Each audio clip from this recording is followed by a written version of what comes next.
In this baseball centennial year, today's game from Wrigley Field in Chicago, the Philadelphia Phillies versus the Chicago Cubs. From Wrigley Field, Chicago, this is Curt Gowdy to call the play-by-play for you. Tony Kubeck is standing by, and he's going to be visiting with the Cub manager, Leo DeRocher. The Cubs had a 10.5 game lead earlier this season. The lead now is sliced to 4. They've had a tough week. They lost a tough one yesterday. 4 runs in the 9th inning for the Phillies as the Phillies beat them. Also, the Cardinals are on the move now. The Cardinals have won 9 out of 10. And when you're talking about the pennant race in the Eastern Division, you've got to remember the defending National League champions, the Cardinals, too. It's going to be Jenkins pitching for the Cubs today, Rick Wise for the Phillies. But let's get down and find out more about this exciting East Division pennant race in the National League. And here's Tony. Thank you, Curt. Leo, today you've got your stopper going. I know Whitey Ford, our ball club. We knew we were going to get a good ball game pitch. You got Ferguson Jenkins. Some kind of pitcher, Tony. I mean, this fella here has a fine fastball, a good curve, good slider, good change of pace, and a fine competitor. He's like Whitey Ford was. He comes out there and he believes, and it's the same as Sandy Koufax. When he walks out there, he believes he's going to beat you. That's the kind of a pitcher he is. Leo, a little while ago, we had a tape of the near no-hitter by Tom Severs, and Curt Gowdy and I were talking to you just a little while ago in your office. You said you never saw anybody throw that hard. That's outside of Koufax, Herbscore, McDowell at their very best. Have I ever seen anyone come close to Severs on Wednesday night? That's the best I've ever seen him pitch. We were talking again to Santo and that about the ball club, and there's pressure at this stage, Leo, and the pressure is going to become more intense getting into that second half. How are your players reacting? What are you doing to keep them loose? Well, you try to keep them loose, Tony. You know that. You've been through this. You try to keep them loose. I'd rather have it now than later. In September, I'd rather have them, but I think they're a little tight now. They're afraid to make a mistake, but they won't make too many mistakes, I don't think, from now on. This is too good a ball club, and I wish that I know the fans here in Chicago are for the ball club. I wish some of the writers would be for them as much as the fans are. Well, we talked to Ron Sando about that a while ago, and of course, this is the best thing that ever happened to baseball, or one of them, Leo. This town has just gone wild, the bleacher bums and all else, and they've supported this club like nothing else. Well, of course, I don't say this is the overall picture, Tony, for the writers, but there are some writers who are really picking out little things, and after all, they're Major League ball players, and I think they're going to let off a little steam once in a while, and it doesn't mean that they're enemies or anything else. They will play as a unit, as 25 men, and believe me, they're all friendly on this ball club. There are no enemies here on this club. A couple articles I read, it made it sound as though you haven't made a right move all year. Well, that's... You did something right so far. I know you did. I know the players are doing it right, and if they can do it right, that's good enough for me. Leo DeRocher, thank you so much. I appreciate it, and I know the umpires are waiting for you up there to bring the lineup cards. Have a good day, and have a good rest of the year. Thanks, Tony, very much. Nice being with you. Thank you, Leo. Baseball's Game of the Week will continue from Wrigley Field as the Chicago Cubs meet the Philadelphia Phillies. Here's the lineup now for the Philadelphia Phillies. At third base will be Tony Taylor. And that is going to be the pitcher in the background for the Chicago Cubs, Ferguson Jenkins. The second base is Cookie Rojas. Larry Heisel's in center field, batting third. First baseman is Rick Joseph. The left fielder is John Briggs. The shortstop is Don Money. The right fielder will be Ron Stone. The catcher is Mike Ryan, batting eighth. And pitching is Rick Wise, 6 wins, 6 losses. The lineup in the batting order for the Philadelphia Phillies. This is a famous bleacher crowd here in Chicago that calls themselves the Bleacher Bums. On the mound, there's Wise warming up for the Phillies, and this is the batting order he's going to face. Don Kessinger will be the shortstop for the Cubs. Glenn Beckert will be at second base. Billy Williams in right field. Ron Santo at third base. Ernie Banks is at first base. Willie Smith in left field. Randy Hundley is the catcher. Jimmy Qualls in center field. And the pitcher is Ferguson Jenkins. batting order of the Cubs. We've already had the meeting at home plate. And the Cubs are breaking on the field.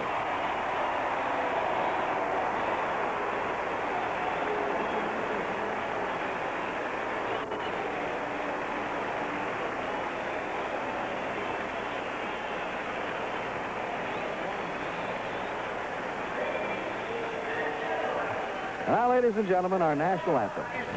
And sing as Jack Kearney plays our national anthem.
Setting up defensively, Ernie Banks at first base for Chicago. Len Beckert's at second. Don Kessinger's the shortstop. Ron Santo at third. Cubs have shaken up their outfield. They have Willie Smith in left field. Put the rookie Jimmy Qualls in center. They benched Don Young. And have moved Billy Williams to right field. He's been playing left field all year. The catcher is Randy Hundley. And Ferguson Jenkins. The strikeout leader of the major leagues is on the mound. He has struck out 150 this year. He's averaged just under 8 strikeouts for every 9 innings. He finished second in the National League the last 2 years in strikeouts. Jim Bunning led the league in '67, and Bob Gibson the leader last year.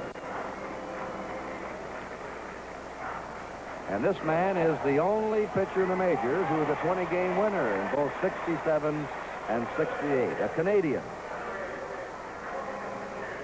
He studies delivery in slow motion. We'll break it down a little bit later on. There's his record and his earned run average. And the first batter he's going to face is going to be Tony Taylor, who's batting .260. No homers, 12 RBIs for the Phillies. They play him straight away with Sano in tight at third. Lefts the button at the ball to him.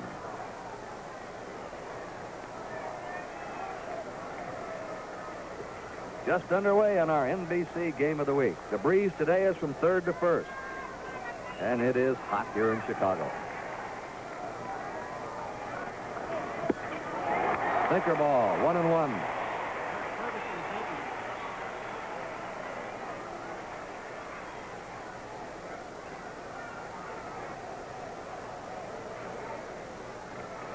The 1-1 pitch is a bunt pushed by the pitcher. And he's safe. He beats it out. Kissinger made a good play on it, but Taylor beats it out, and he's on. One of those bang-bang plays, Curt. Fergie Jenkins broke to the right a little bit. He did not have a chance. It was an excellent bunt by Taylor. He pushed it right by him. That's Kissinger. Let me correct myself. Becker charging in from second. Ed Sudall's the home plate umpire. Lee Wire at first. Harry Wendelstedt at second, and Ken Burkhardt at third. Cookie Rojas batting .246. 1 homer, 16 RBI. Play him a shade to the opposite field. Back to the mound. To Kissinger for 1 on the first. Easy double play.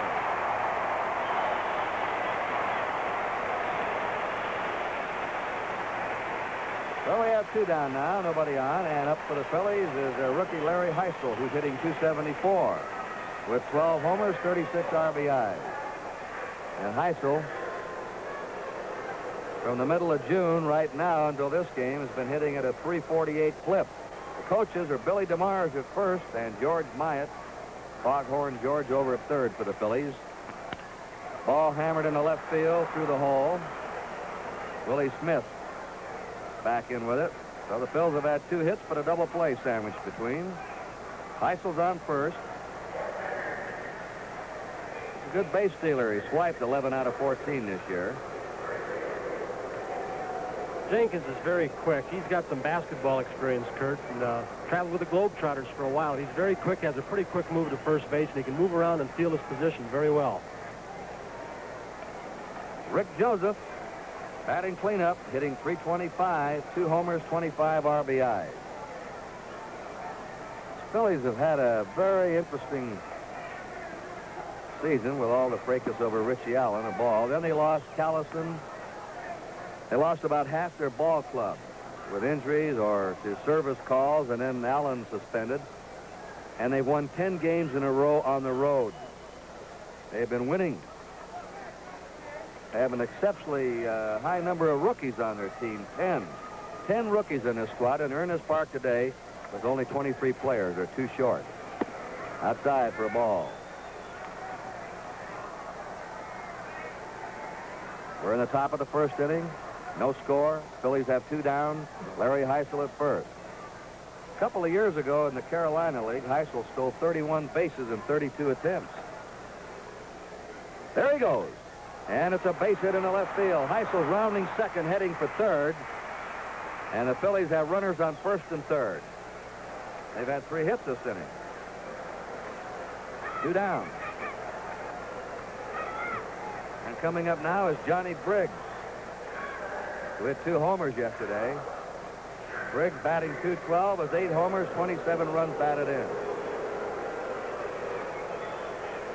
He didn't hit a home run in April or May. He got 3 in June, and he stepped up the pace this month. He's hit 5 this month of July.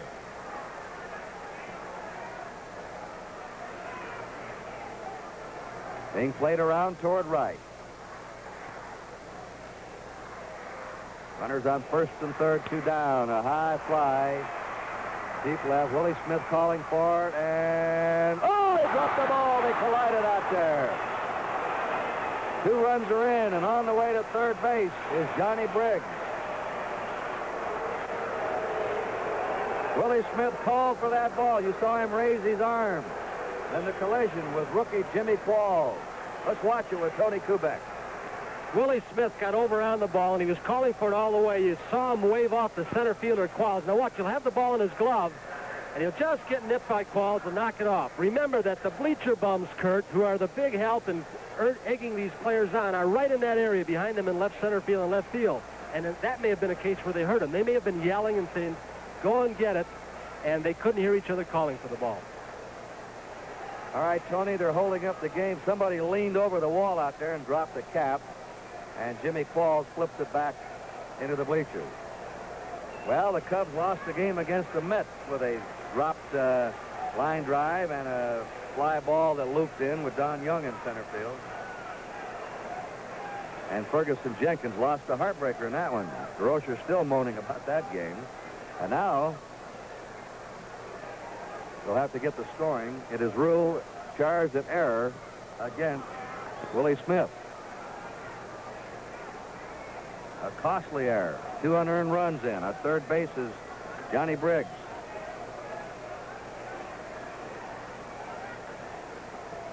And the Cubs have lost 6.5 games on their lead.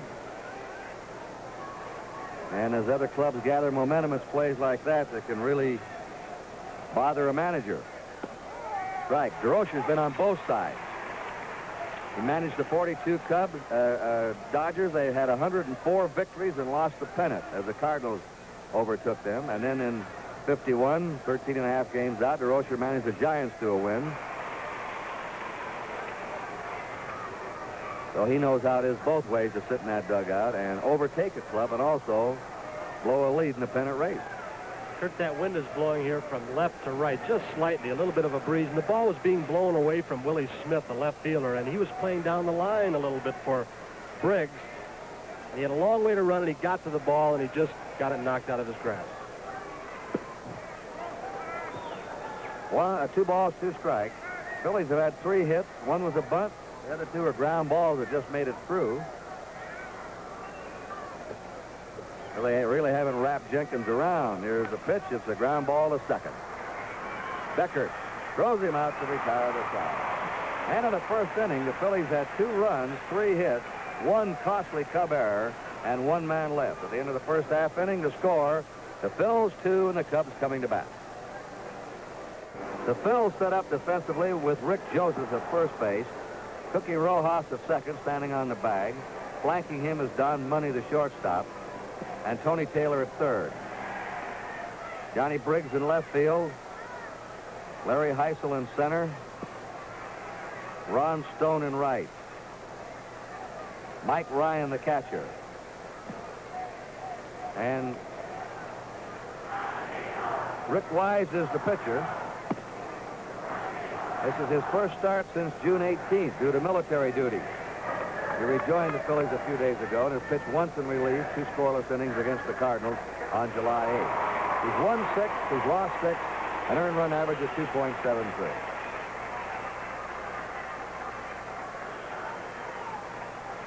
The National League All-Star shortstop, Don Kessinger, leading off, batting .294 with 3 homers, 40 RBIs.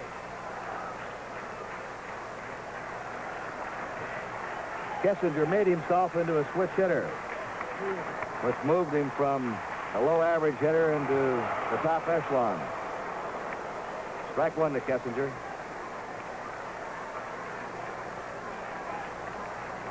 Curt, that kept Kessinger in the big leagues. He tried it one spring training and was hitting the ball fairly well, and then he dropped the idea. And they got into the beginning of a season in about May or June, and Leo said, why don't you try switch hitting? He tried it again, and he's been successful with it. Strike on that outside corner. 0-2 to Kessinger. Becker's on deck, and then Billy Williams. Cubs are trailing 2-0, batting in the last of the first inning. Playing Kessinger just about straight away. Fouls it off. There's Beckert on deck. Kessinger set a major league record a few weeks ago by playing in 54 consecutive errorless games at shortstop, breaking Chico Carrasquel's record set back in 1951. So he's done it with a glove and with a bat this year. 2 strikes on him.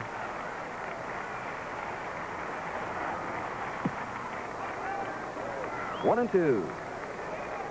Curt, the normal thing for a fan to think about the Cubs is their power, and they have that with Sam. That's Leo DeRocher. But one of the big things in this ball club has been the play of Kessinger and Beckert around that second base bag. Big hopper hit to Tony Taylor. And there's 1 away for the Cubs in the last of the first inning. Glenn Beckert missed over 3 weeks with a fractured thumb. He was out from June 6th to July 1st. Didn't seem to bother his batting. He's bounced back, and since his return, he's hit .378 in the last 11 games. Seasonal average is .305. He has no homers, 16 RBIs.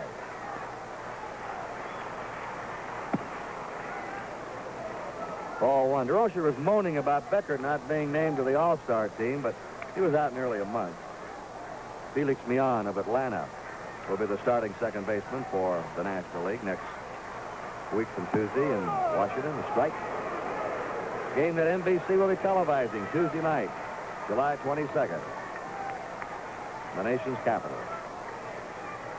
Will start at 7:30 Eastern Daylight Time. Ball 2, 2-1. 1 out, nobody on. Phillies leading 2-0. On deck, Billy Williams. Ball game yesterday, Curt, Beckert got hit in the head. He got hit in the batting helmet, and they wanted to remove him from the game, but he wouldn't leave. Right back to the box. 2 down very quickly for the Cubs here in the last of the first inning. And here's the Iron Man of the majors coming up right now, Billy Williams. Coaching today for the Cubs, Joe Amalfitano on your right at first base. And on the split screen, it's Berlin Rube Walker. Coaching at third. He has a brother with the New York Mets. Al Rube Walker. They're both called Rube. Berlin Rube Walker and Al Rube Walker. Strike one to Billy Williams.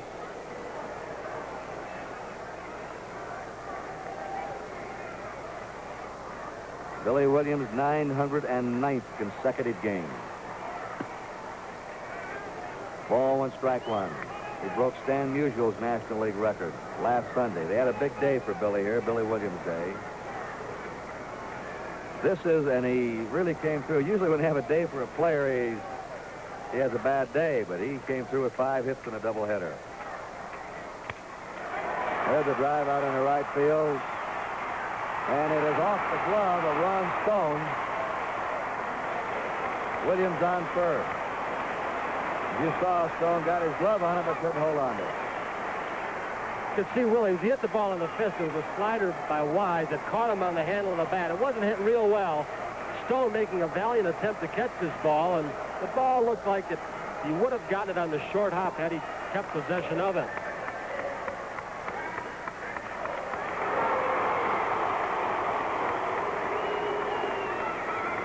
Billy Williams gets a single. Ron Sano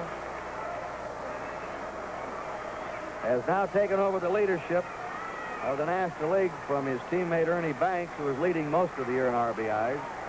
Sano batting .296, 17 homers, 77 RBIs. Ball one. Boy, we've got some players in the majors this year. We're going to have quite a few, Tony, over 40, and they keep going in the 50s in home runs and up around 130, 40, 50 RBIs. Armin Killebrew leads the majors in RBIs with 90 already. Right back to the box, a line drive. Sano's out, so are the Cubs. No runs. 1 hit, no errors, 1 left. Into the first inning, it's the Phillies 2 and the Cubs nothing. This game is authorized under television rights granted by Major League Baseball solely for the entertainment of our audience, and any publication, reproduction, retransmission, or other use of the pictures, descriptions, and accounts of this game without the express written consent of Major League Baseball is prohibited.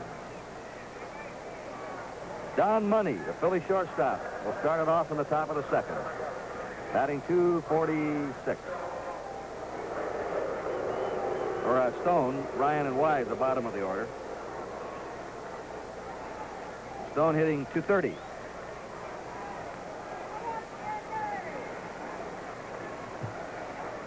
Two nothing Phils. It's the ball.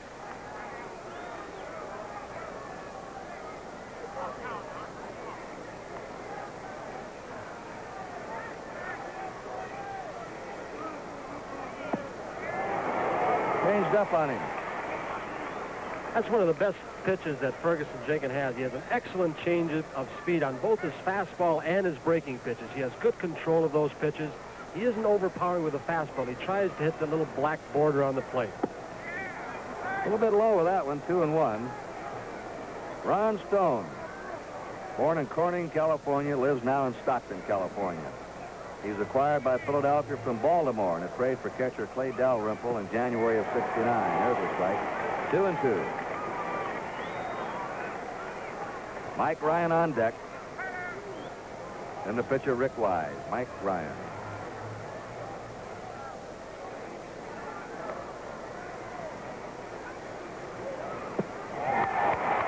Nice pitch.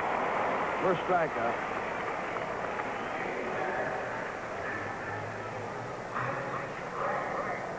Mike Ryan batting .215 with 9 homers, 34 RBIs. Ferguson Jenkins today is pitching against his old club. This is the 9th pro season for Jenkins. He began in the Phillies organization in '62. And the Cubs, as it turned out, made a great trade. Fouled back. In April of '66, Jenkins and Adolfo Phillips came from the Phillies, along with John Herrnstein, for Larry Jackson and Bob Buell. And the Cubs picked them up, a young, consistent winner. And now a 20-game winner the last 2 years. And looks like he'll do it again this year. Ball 1-1 to Mike Ryan. 1 out, nobody on. The Phillies are ahead 2-0 in the top of the second.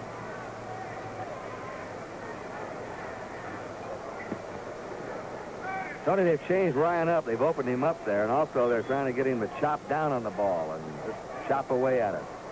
Well, they feel that little uppercut swing, unless you have extreme power, is a useless swing, Curt, because you can hit those high fly balls to the outfield. Didn't chop quite enough on that one. 2-2. Yeah, you're talking about that trade to get Ferguson Jenkins. How about that one with his battery mate, Randy Hundley? There's a fellow that probably the best year in his career, and he doesn't make the All-Star team as far as being voted in. I'm sure he'll be there, but you got Johnny Bench having a great year. Hundley's having a good year himself. There he is behind the plate. Cubs' outstanding young receiver, Randy Hundley. Pounding ball out to second base. Len Becker to Ernie Banks, and they're 2 down. Philly pitcher Rick Wise coming up, and he's got an average of 294. He's a good hitting pitcher. Today's game of the week being brought to you in living color on NBC, where you see the best in baseball every week.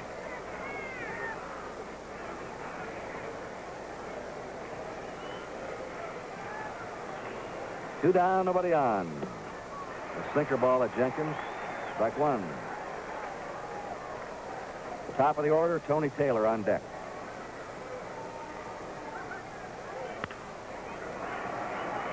Off Sano's glove, trickling into left field. They're wearing out a spot out there between third and short, those Phillies, with those ground balls. That's a hit. Rick Wise has the 4th hit for the Phillies, all singles. Top of the order now, and Taylor, who pushed the bunt to the right side and beat it out his first time. Taylor batting .262.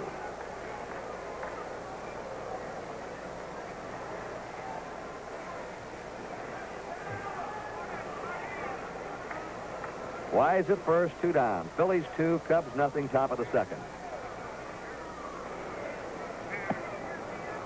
Ball 1 to him.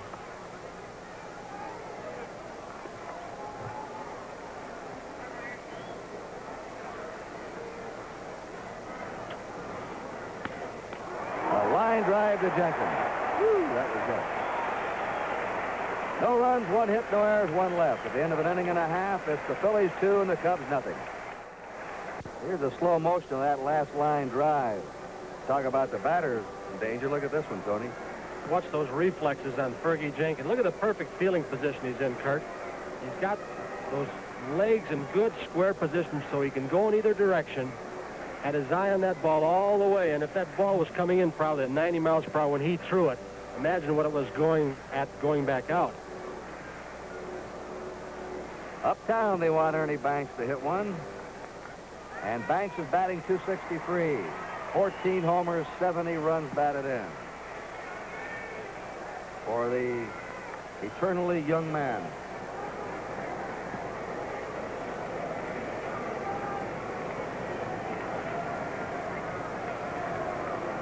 Well, I want to tell you, it is hot here today. Ernie Banks is 38 years old, and he's the oldest non-pitcher in the majors. So outside of the pitchers right now, you're looking at the oldest player in the major league. Not to him, though.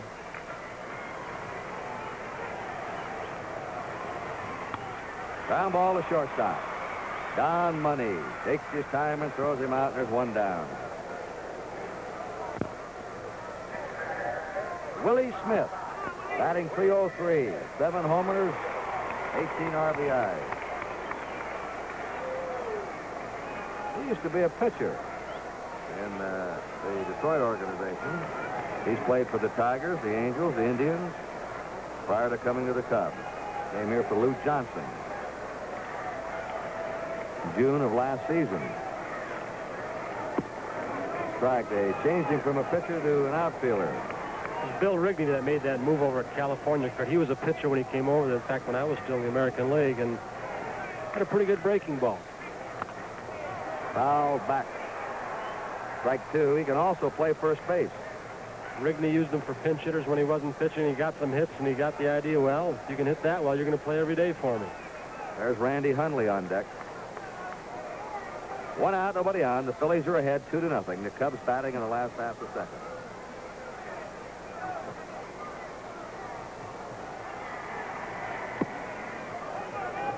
Ball 1, strike 2.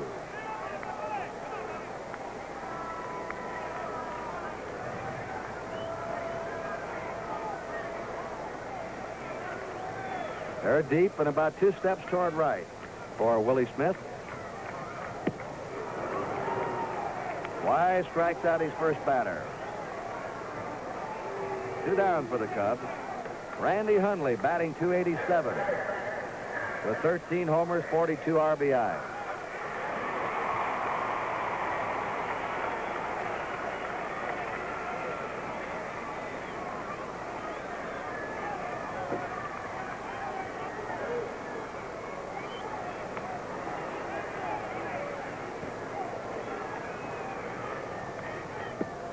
Outside to him, Randy Bourne still lives in Martinsville, Virginia. He's the Cubs player rep.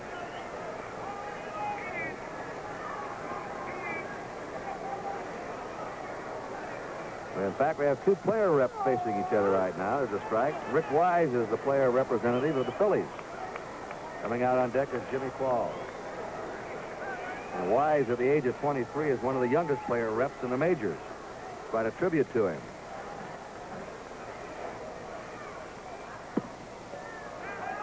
Ball. So, Tony, you might explain to the fans just what the duties are of a player rep. Well, Curt, there are a lot of problems, of course, that arise that a ball player has, and they meet during the All-Star game, during the World Series, and before the season, and discuss some of the problems as far as improving conditions in park, improvements to pension benefits, etc. Foul back. But he's kind of a fellow that the rest of the players have to have some confidence in, right? They do. You've got a problem, whether your wife had a baby and you want to know, where do I send the insurance form to claim this? He'll tell you right where, and he sits down, and they iron out a lot of problems. It's really kind of a thankless job. They do a lot of traveling. They don't get the off days. They're doing a lot of work. But, boy, you've got to be a dedicated person. And fellows like Wise and Hundley, of course, are just that. They do a good job. 2-2 pitch to Randy Hundley. High, ball 3. I know some of the fans are asking now, does a player rep get paid? Well, they get their traveling expenses, and I think it used to be $500 when I was active, Curt, and I don't think many of them saw that from the Players' Pension Fund, but I think they do pay them a little bit. 2 down, nobody on. The 3-2 pitch to Hundley. Luke in the right field, may drop in. It's a base hit for Hundley. The ball took a sharp bounce and nearly squirted away from Ron Stone out there in right. So Hundley's on with a 2-out single. And Jimmy Qualls, the boy that broke up Seaver's perfect game in New York the other night, is a switch hitter. 22 years old. Lives in Pilar, California. Not too big, 5'10", 155. He's an infielder of the future for the Cubs, and also he's good enough defensively that they put him out in the outfield.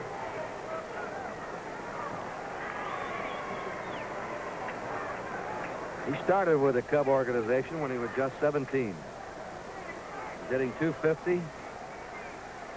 No homers, 4 RBIs. Foul back. Phillies are ahead, 2-0.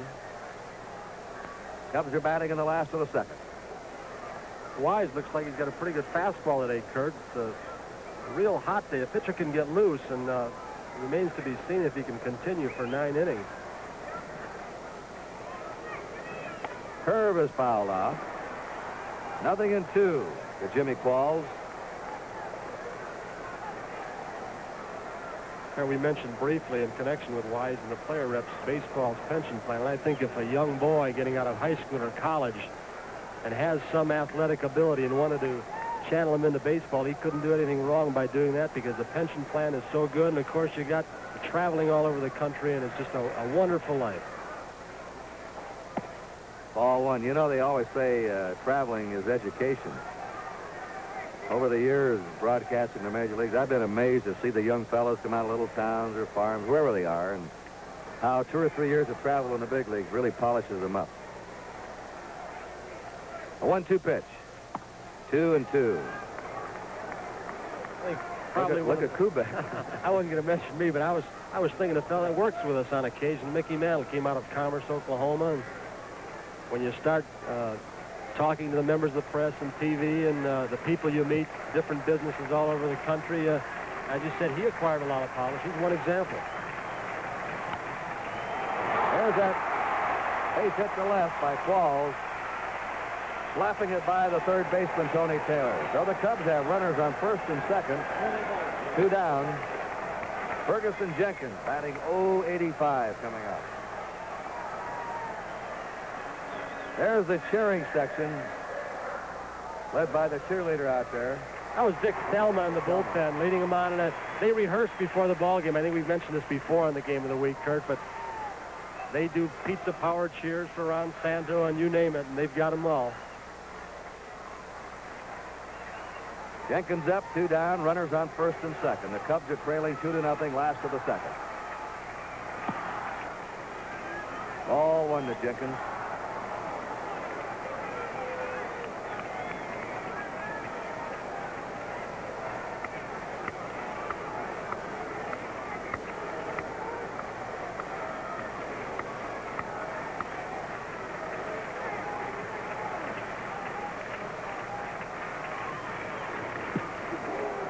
Ripping away at a fastball, 1-1.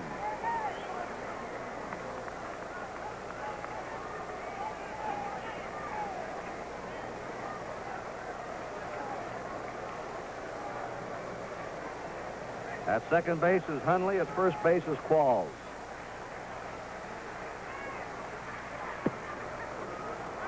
Outside, 2-1.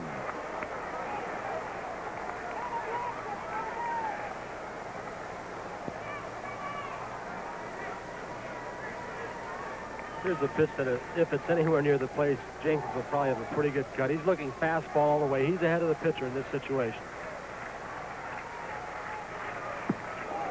2-2 to Jenkins.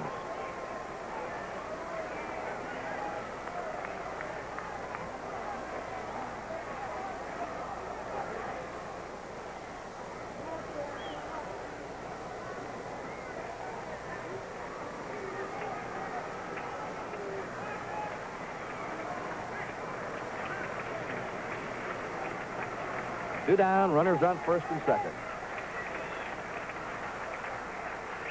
Foul back. Yesterday in the National League, the Phillies beat the Cubs 7-5. Montreal 11, the Mets 4. Houston 13, Cincinnati 2.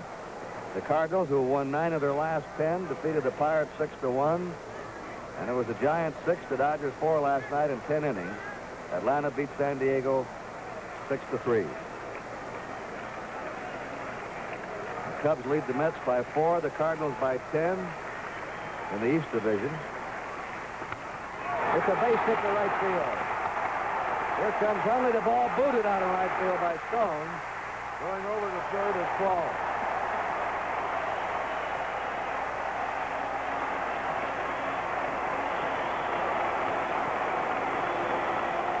So Jenkins helps himself with a big hit to right.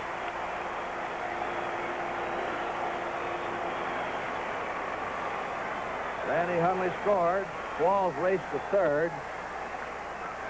We'll see if we can get the scoring, whether they have charged Stone with an error, allowing Qualls to go to third or not.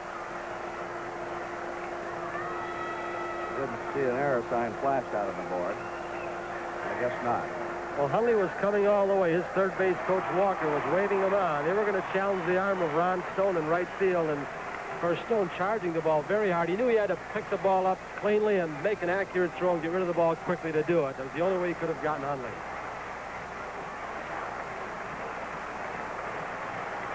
So it's now 2-1. Phillies, 2 down. Runners on first and third, and Don Kessinger up at the top of the Cub batting order. A ball to him. Curt, there's one thing about this ballpark, and I think it'll remind you a lot, and does, of park you did a lot of broadcasting in Fenway Park. A team is never out of a ball game in this park. You can get 7, 8 runs behind, and I don't care who's pitching. The balls can fly out of here. Right. The 1-0 pitch. Ball 2, and it's an intimate park. The fans are right on top of the action here. They feel part of the game. The bleacher X can almost reach over and touch the outfielders, and the folks along the box seats are right off the on-deck circle. You're a real part of the game here. 2 balls and no strikes to Kessinger, who bounced to third his first time. There's a line drive hitting the center. Coming in to score, Qualls. Jenkins stops at second. And after 2 out, nobody on, the Cubs have had 4 hits in a row, and they've tied the game at 2-2.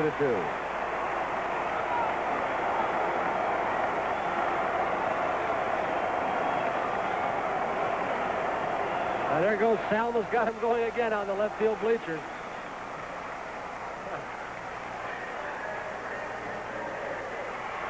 College should hire him during the football season. He's as good a cheerleader as I've seen. Len Becker bounced to the pitcher his first time. Runners on first and second, 2 down. Strike.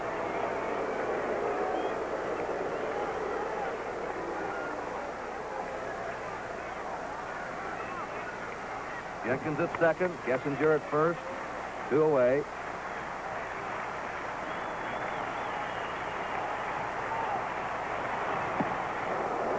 One ball, 1 strike to Becker.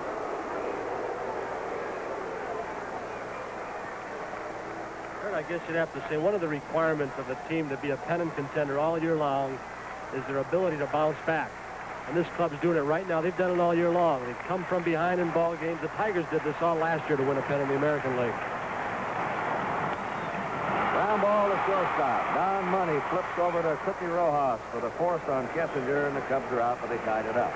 They had 2 runs, 4 hits, there were no errors, and 2 left. At the end of 2, it's the Phillies 2 and the Cubs 2. Atlanta's leading the Dodgers by a half game, the Giants by 2, and the Reds by 2.5, and Houston's only 7.5 out. They have a 5-team race in the Western Division of the National League. Foul back. 0-1 to Cookie Rojas, who hit into a double play as he leads off for the Phillies in the 3rd. Ferguson Jenkins sends the fastball in, hit in the air in the shallow right. And it is caught by Billy Williams coming on. Becker going back, lost that ball in the sun. It would have been a very difficult play for him anyway. That's a tough play for an infielder, Kurt. You're going full speed. You can't run quite as fast if you keep looking over your shoulder, so you put your head down and try and locate the spot where the ball is going to come down. In the meantime, you've got to listen for that outfielder. Listen to his signal telling you whether he can reach it. A lot of collisions, a lot of players have been injured in just such a situation. Larry Heisel hitting the number 3 spot, single his first time up, goes after a bad pitch for strike 1. In the American League yesterday, Kansas City beat the Cubs, the White Sox 8-5. The Yankees shaded Washington 4-3. The Red Sox took a doubleheader from Baltimore. Strike in the outside corner. 7-4 and 12-3. Cleveland over the Tigers 8-1. Minnesota 9, Seattle 3, and Oakland 3. The Angels nothing. 1 ball, 2 strikes.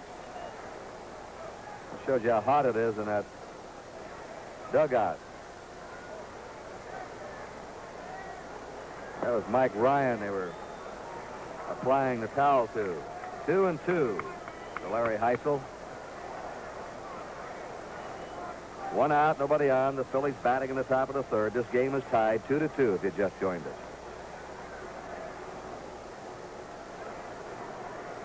Jenkins is a Canadian.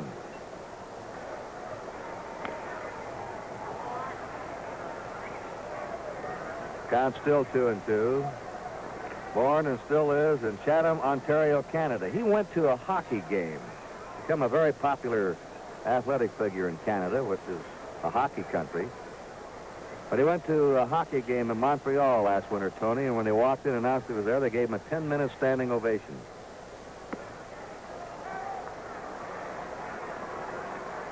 Ball 3, strike 2. Chatham's about 50 miles from Detroit.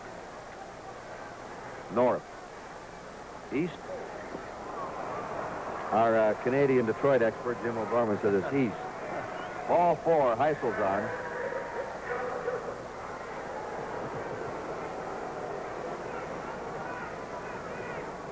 Oh, I got to explain that one. Fish for breakfast. Curt, last week we mentioned to the baseball fans all over the country, you were going to fish the Little Laramie River in Wyoming. This morning, a call at 7:30. Come down, I got something to show you. And what do we have? Fresh trout for breakfast. I had about 4 of those things, I guess. Delicious. How'd you like them? Oh, I paid tribute to that chef over at the hotel we stayed. He did a good job. How about the fishermen? You didn't? Well, I'm not worried about that. That's a common, everyday thing to you. You know, you go out there and catch these big lunkers all over the country. No, boy, those were out of cold, clear, crystal waters there in Wyoming. All back. Those trout, weren't they firm and sweet? Oh, that was good eating. Fried in butter and lemon on them. They had some bacon and hash browns with them. Great. Strike 2. Strike 3. I was just thinking, first time I've ever seen it done. Harry Coyle, our director, ordered bagels and cream cheese with trout. Have you ever heard anything like that? Never Bagels have. and trout. I never. They drop dead out in Wyoming when they hear about that.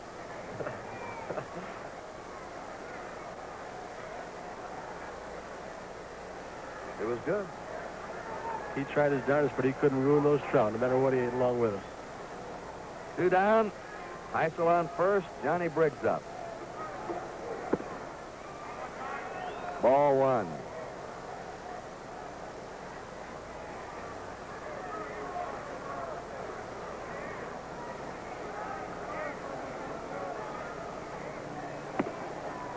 Two and nothing. See that follow through there, Curt? He held that pose for a while. Leo was telling me about that. He said he's the first pitcher he's ever seen that when he throws his changeup, his straight changeup, the fastball, his right foot will never leave the rubber. Very deceptive pitch. He has good motion with it. On the move is Heisel. It's topped down to the first baseman Banks. Makes the tag. Briggs is out, so are the Phillies in the top of the 3rd. No runs, no hits, no errors, 1 left. At the end of 2.5 innings, we're in a tie game. The Phillies 2 and the Cubs 2. Billy Williams, as we said earlier, the 4th longest consecutive game playing streak in the history of the Major League. 909 straight games today. Hasn't missed a game. There's a long drive to deep left center. That one is going, and it is off the top of the wall. Just missed the home run. Williams is rounding second, coming for 3. He hits the dirt, and he's in there with a triple.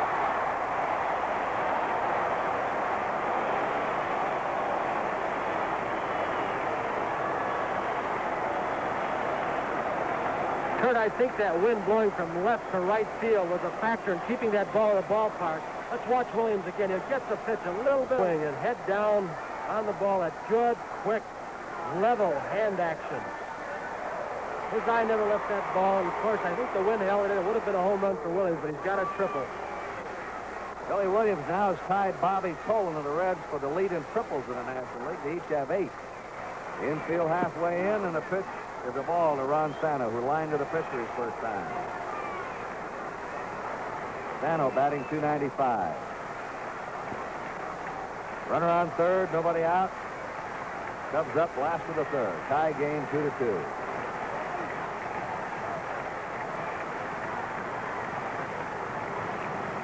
Good pitch for Sano, and he just got a piece of it. Right in there to him, a fastball. 1-1. Ron's up there looking for that pitch high in the strike zone if he can get it up till 2 strikes. He'll try and get that kind of pitch. One, he can loft the ball to the outfield, score that runner with a sacrifice fly.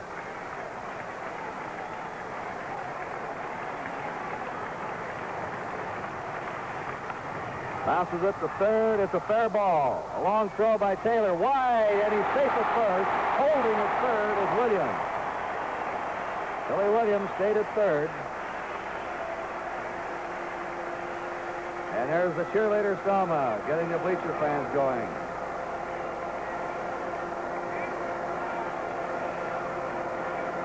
As Curt mentioned, that infield was playing about halfway, and when the high hopper came down to third base, it was a tough play for him, having to retreat in that way and stop himself, right himself, get his balance, and try and make that long throw. They have given a hit to Ron Sano. And that ball in back of the bag at third. Ernie Banks grounded out his first time. Banks hitting .263.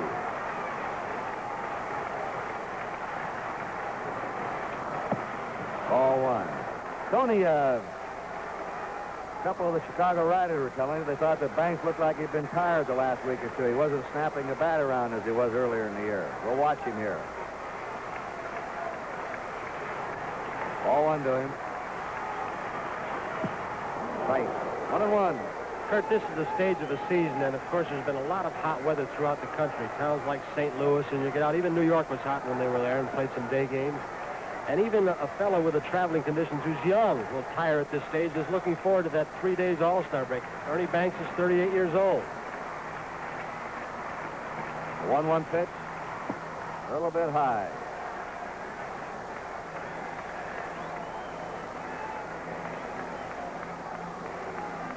Phillies are warming up a pitcher, a right-hander, Al Raffo, R-A-F-F-O, Raffo. 2 balls and a strike to Ernie Banks. Fouls the back and the count's 2-2. Ernie's going for that. Excuse me, Curt. Ernie is going for that gap there. Rojas is playing very shallow at second base. He's playing less than halfway. The ball's hit directly at him. He may try and keep Billy Williams down at third base. Be tough to get a double play and any ball hit to him because his shortstop is playing way in that hole, playing Banks as a full hitter. 2-2 pitch. Ground ball. It's booted. Everybody's safe. And a run scores. Billy Williams is in, and the Cubs lead 3-2. I wonder if he took his eye off the ball just a second to look up at home plate, knowing he had plenty of time to get over there and either flip or step on second and go to first. Curt either did that or he was looking to see how close Ron Santa was bearing down in second base and whether or not he could take that play by himself to step on second base if he was that close and relay the throw, or whether he would have to shuffle it off to Rojas, who would make the pivot. So he had a couple of things on his mind, and I just said he probably took his eye off the ball because the ball wasn't hit hard. Banks gets an RBI, his 71st. 3-2 Cubs now. They have runners on first and second, nobody out. Willie Smith struck out his first time.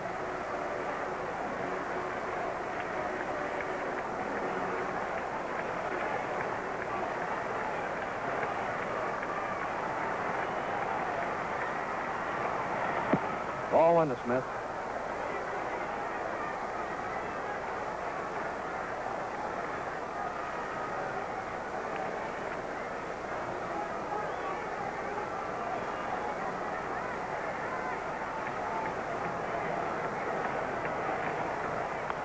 Fouled away, 1-1.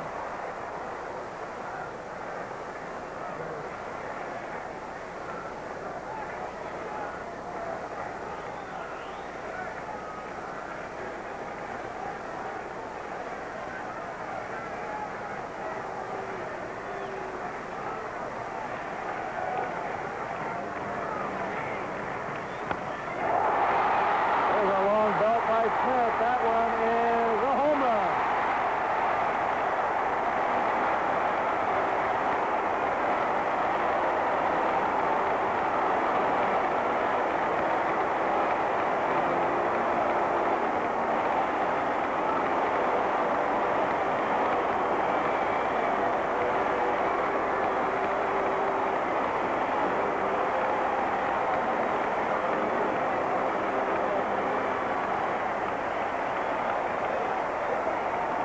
Three-run homers, Leo DeRocher. Congratulates Willie Smith. That's his 8th homer, and RBIs 19, 20, and 21.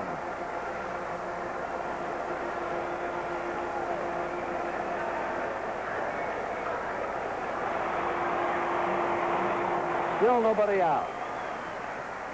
And the Cubs leading now 6-2. Top. No play.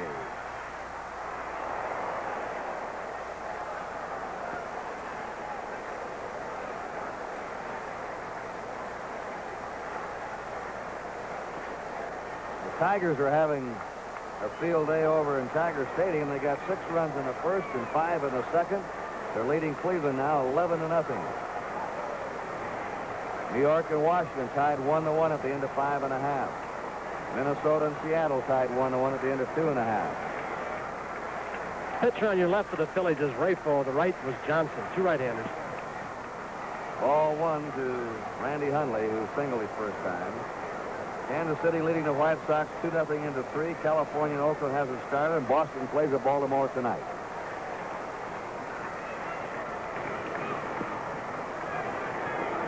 Two and one to Randy Hundley. The Cardinals 2, the Pirates nothing. End of an inning and a half. Montreal at New York, postponed rain. Tonight, Cincinnati at Houston. San Francisco at Los Angeles. Atlanta at San Diego.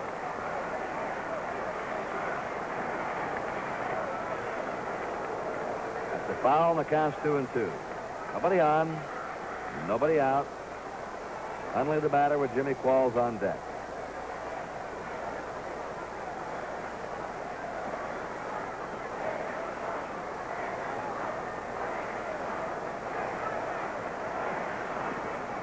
Jimmy Qualls will be up next.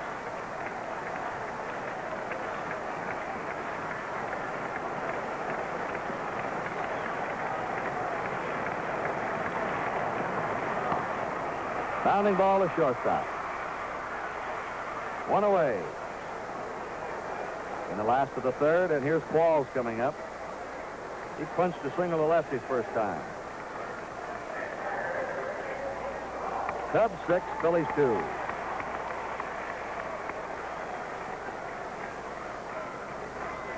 Curt, you think come the middle of this week when the Mets get to town, there's going to be a little excitement around here. There's enough today, but when you figure that pennant contender's coming in.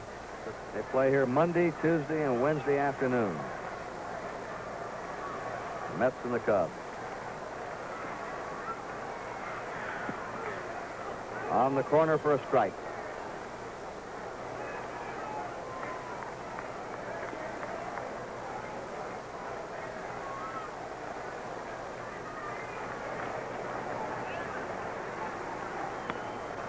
Grounded to the right side. Rojas handles it, and they're 2 down. And Ferguson Jenkins will be the next batter, the Cub pitcher.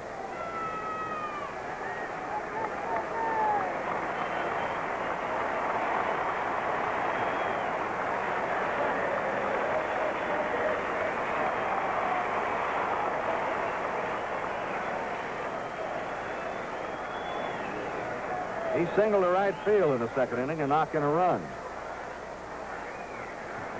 Straight away for him. Strike one.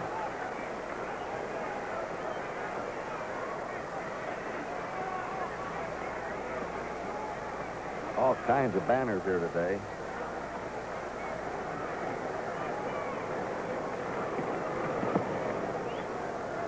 One ball, one strike.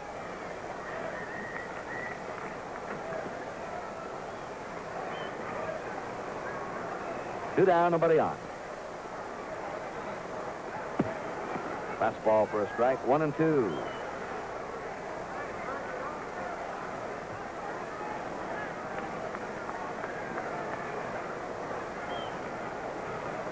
Rick Wise.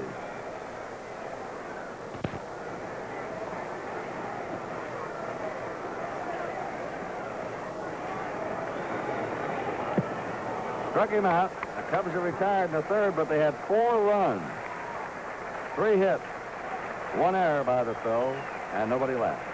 So the end of 3, it's the Cubs 6 and the Phillies 2. Managers, Smith and Shane Deans, will pick the pitchers and the rest of the squad. Strike one, the money. The players voted must start and play at least 3 innings.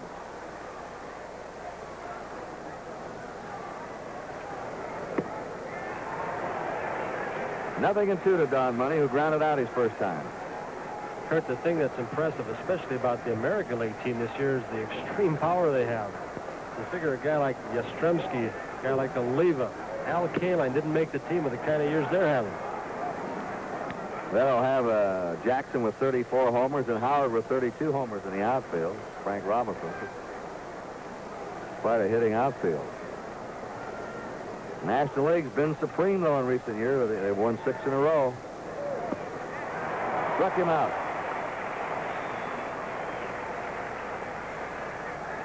One out, nobody on.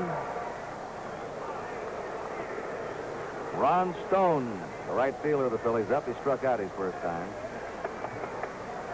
The last two All-Star games have proven again, no matter how many great hitters you have, great pitching can stop good hitting. Curt, I'd be surprised, though, if they overpowered them this year like they have in the past few years. Foul back. You know, the trend so far, and the season's just about halfway over, has been more toward hitting this year in baseball, and we've shown figures from week to week. Home run production is up, run production is up, base hit production is up. The good pitchers are still getting their shutouts, but these home run hitters are hitting the ball out of the park. That's right. 1 ball, 1 strike to Ron Stone. Cubs 6, Phillies 2 in the top of the 4th. Ferguson Jenkins shooting for victory number 12 today. There's a ball hit sharply by Beckart. In the right field, up with the ball is the center fielder Jimmy Qualls. Base hit for Stone, and the catcher Mike Ryan will be moving in. The big winners among the pitchers this year in the National League: Seaver of the Mets is 114, Niekro of the Braves is 114. Marichal, Clay Carroll, and Bill Singer of each 112. In the American League, McLean and Stottlemyre have 113. McNally, Blue Moon Odom, and Ray Culp have 112. So Seaver and Niekro are the leading winners among the pitchers in the Major Leagues, the 14. Fly ball to left. Willie Smith gathers it in. There are 2 down. Stone stays at first.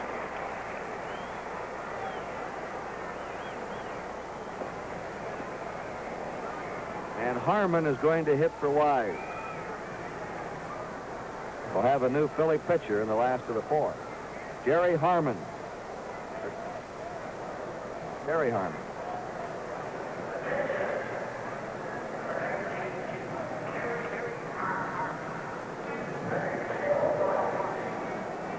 Harmon batting .225.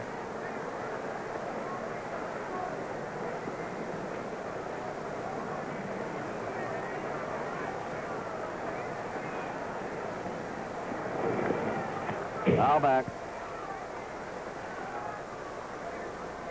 Al Raffle is going to come on to pitch for the Phils in the last of the 4th.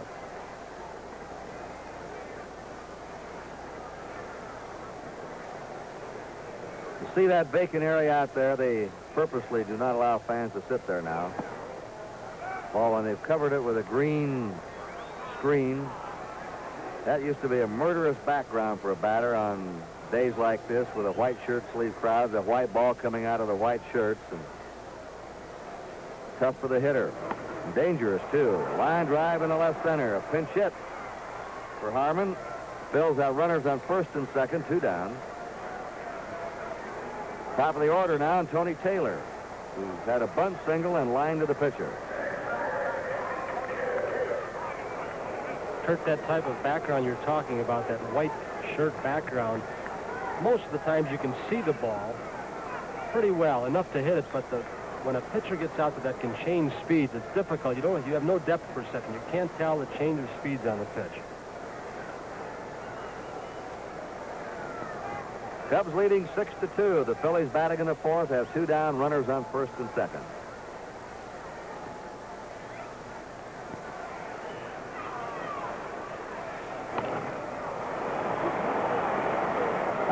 Fly in a shallow ride. Billy Williams camped under it, puts it away, and that's it.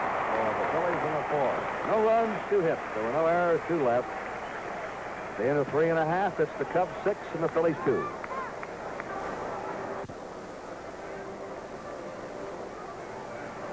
There's a young fellow who's learned to keep score at a ball game, and I think it always makes it more enjoyable for you fans.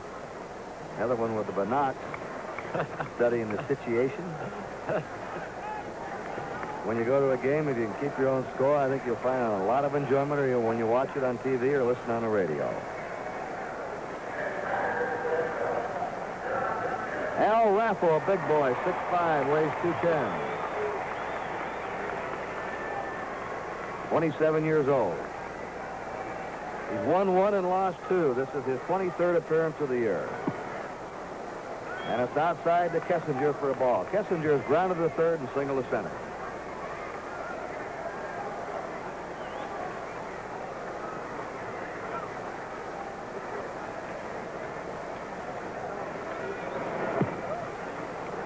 One and one.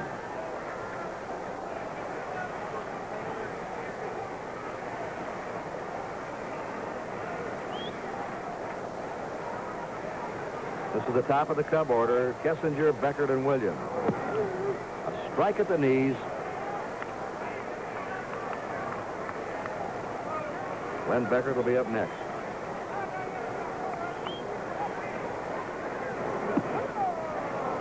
On that inside corner to him. Good pitch. 2-2.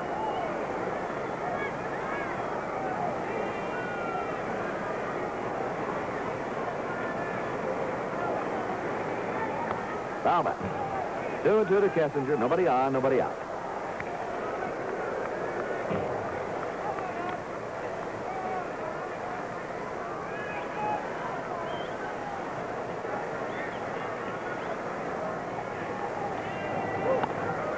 Another foul. 2-2 the count. Curt Gowdy and Tony Kubeck. And we hope you're enjoying today's game of the week. We'll be in San Francisco next Saturday for the Dodgers and the Giants.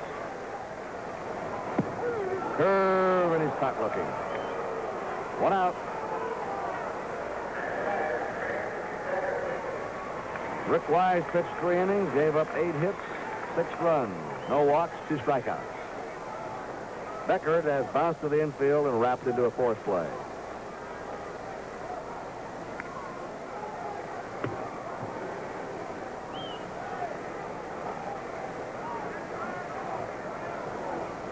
Beckert's a tough boy to fan. He's been the toughest to fan in the National League in each of the last 3 seasons.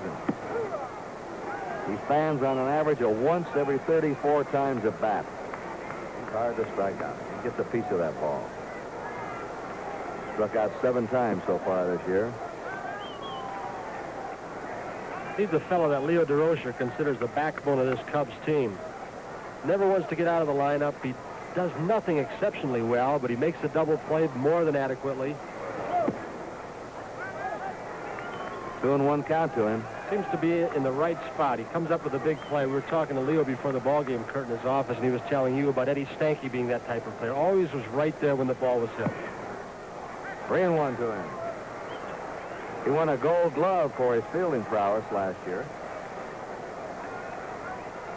Third base coach Rube Walker sending a sign up. Is it hit or take on 3-1? 1 out, nobody on.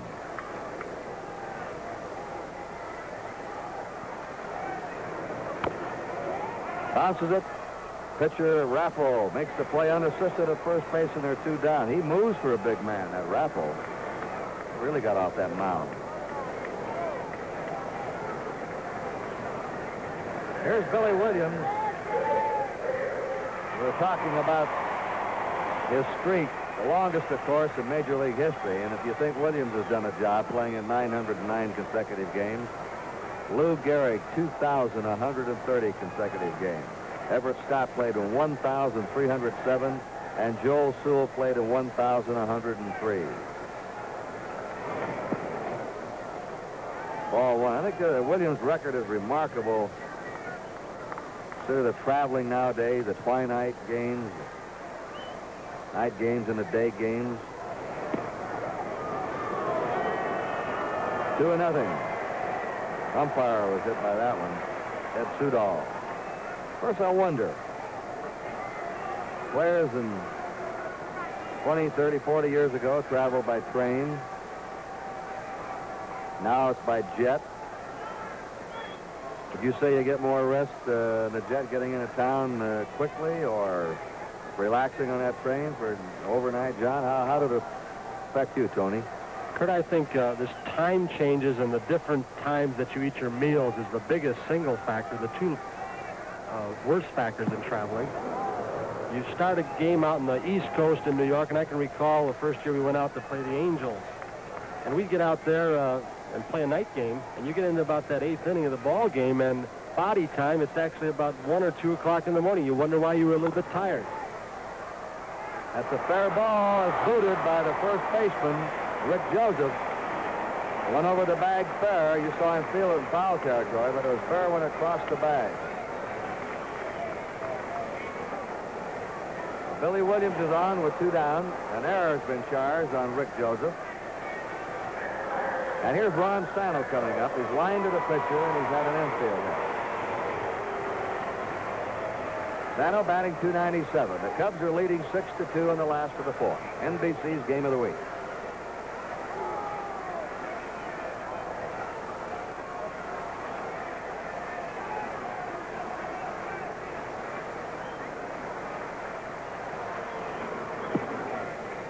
Overhand curveball. Ball 1 to Ron Santo from Al Raffle. 2 down. Williams at first.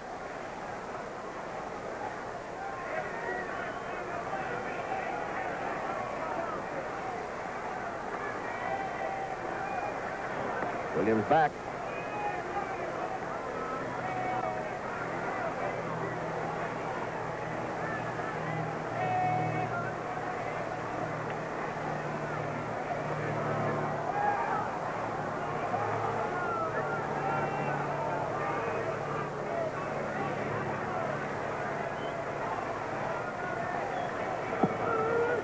The strike, 1-1. Santo has an exceptional eye at the plate. He's annually among the leaders in the National League as far as bases on balls. To be that kind of hitter, Curt, and you saw Ted Williams, he liked to hit with 2 strikes on him a lot. He made that pitcher work on him, nibble on the corners, wait until he got his pitch. Santo's this way. He had a rip at that one. 1 ball, 2 strikes to Santo. Williams at first, 2 away.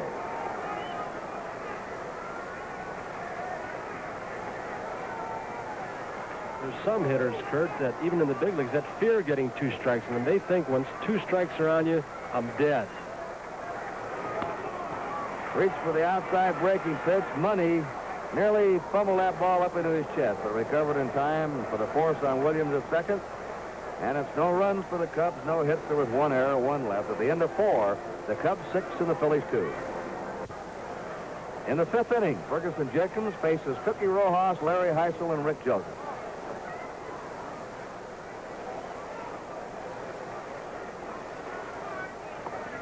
Strike 1, and the fans' vote of the all-time Philly team. Recently, they selected Rojas as the second baseman. The strike. Eddie Waitkus at first. Randy Hamner with the shortstop. Willie Jones at third. Del Ennis, Richie Ashburn, and Chuck Klein in the outfield. Andy Semenuk, the catcher. Robin Roberts, the right-handed pitcher, and Chris Short, the left-hander. And Robin Roberts was selected as the greatest Philly of them all. 1 ball, 2 strikes to Cookie Rojas. Was hit into a double play and flied to right.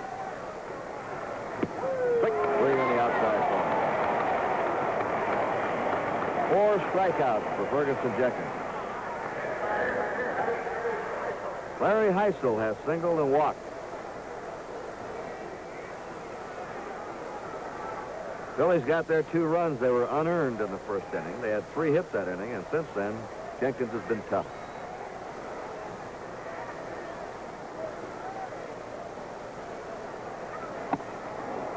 Ball 1 to Heisel. 1 away, nobody on.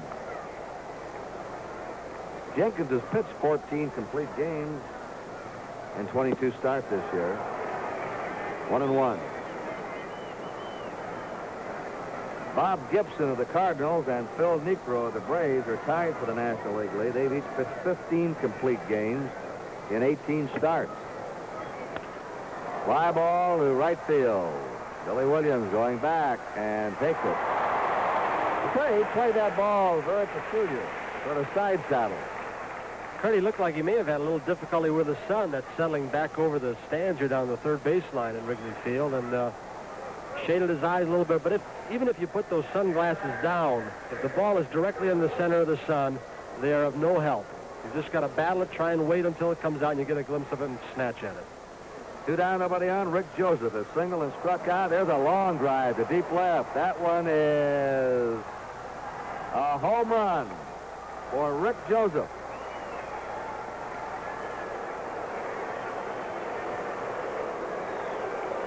his third homer, and he's 26th run batted in. And that makes it now the Cubs 6 and the Phillies 3.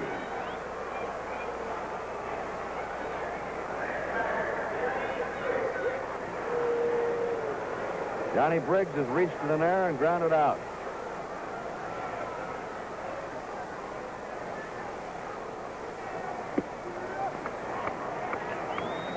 Strike.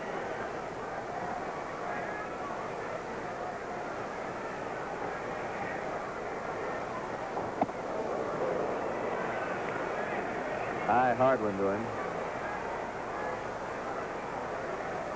Jenkins doesn't waste much time. He gets the ball back and he wants that signal. He wants to pitch fast.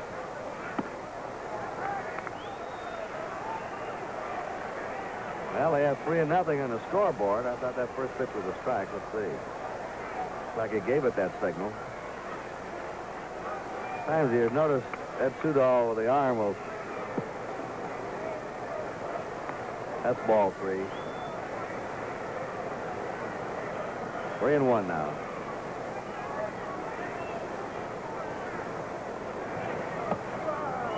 On the corner for 3-2.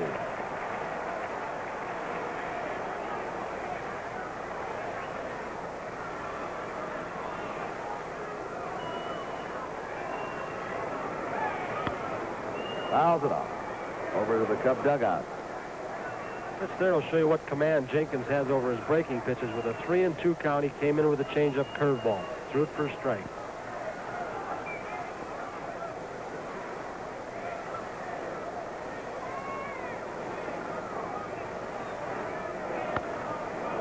Ernie Banks clears it. Retire the side.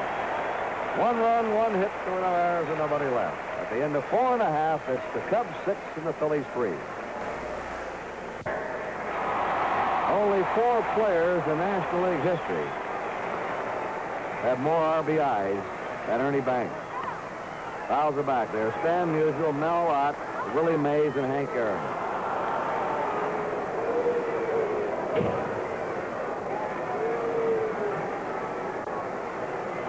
Banks passed Rogers Hornsby in the 3rd inning of this game with that RBI he came up with. Ball 1, pretty fair right-handed hitter, Rogers Hornsby. I guess he stood way away from the plate in the corner of that batter's box and really took his stride into the pitch, into home plate. Yeah, you should hear the old-timers talk about him and how he get hit. There's a pop-up. Third baseman Tony Taylor waiting for it. Foul ball, and Banks is out. 1 down. Willie Smith was struck out and crashed a 3-run homer in the 3rd.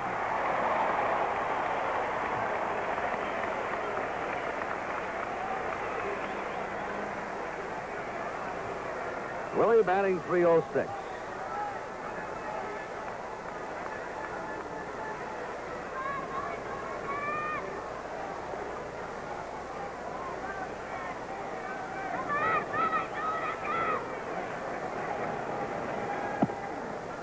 The ball.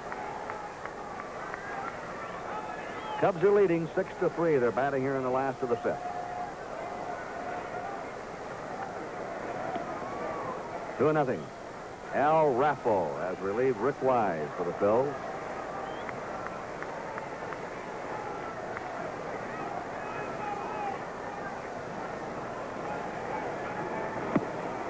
Three and nothing.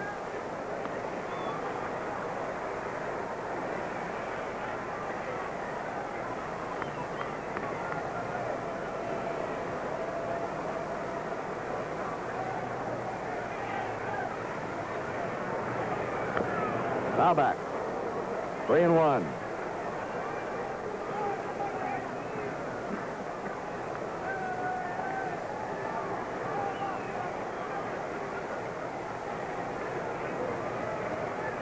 One out. Nobody on. Willie Smith draws a walk. That puts him on. With one away, here comes Randy Hundley up. Who singled and grounded out. Hundley batting .288.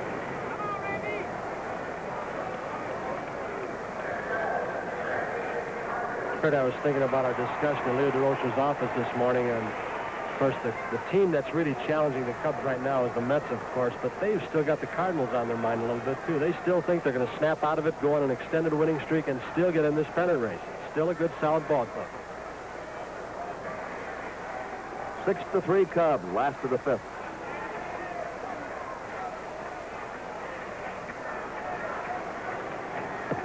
The ball.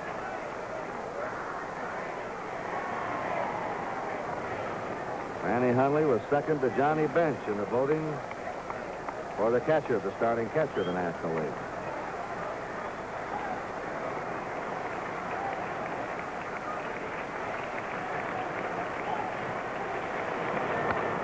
Lashes it foul into the seats.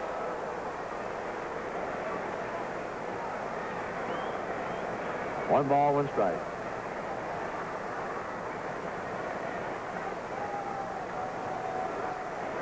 Do you think Randy's up there looking for anything else but a fastball? He loves that high fastball, doesn't he? Difficult to throw the ball by him upstairs especially. He's learned in the last couple of years, Curt, that he doesn't have to swing at that breaking pitch until 2 strikes. He waits for that fastball and figures 2 strikes on me, then I'll hit your pitch. Right in there to him. 1 ball, 2 strikes to Hundley. Willie Smith at first. 1 down. 6-3 Cubs, last of the fifth.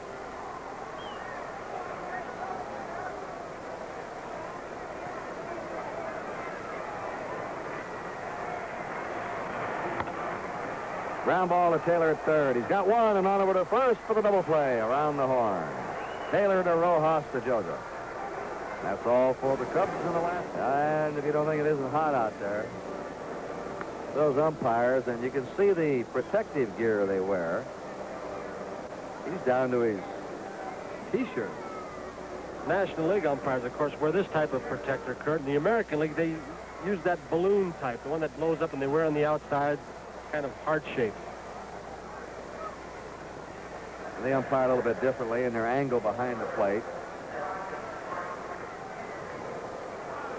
You'll watch him now. That's Ed Sudol. He takes his position.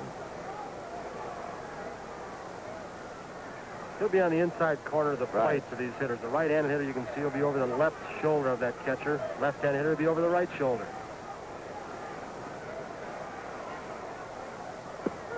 Strike. 0-1. John Money grounded out, struck out. Batting .245. 1-1. Johnson, a right-hander, warming up again for the Phils. They may pinch hit if they get to the bottom of the order. 2-1. Jenkins is only 25. There's Johnson. He's a real workhorse. He leads the National League in innings pitched now. Last year he was second in innings pitched. Grounded out to shortstop. Kessinger gobbles it up and throws him out. There's 1 away.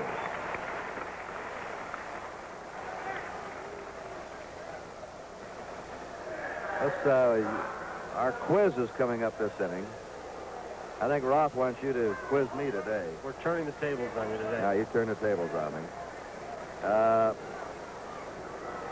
Let's ask the fans. We said last year that Jenkins finished second for the most innings pitched in the National League. Who do you fans think led the National League in innings pitched? You fans think that one over. Strike. I'll give you a hint. With the San Francisco Giants.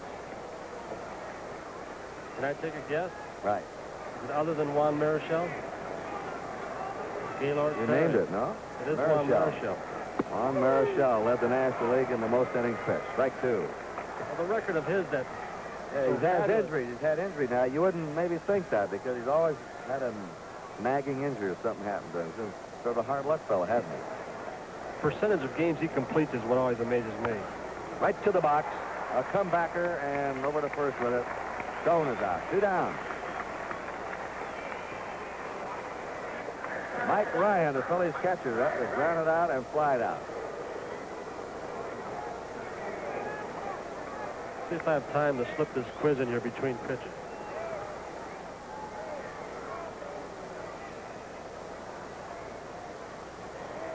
this the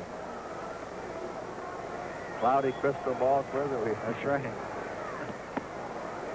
Ball one. Fire away when you're ready.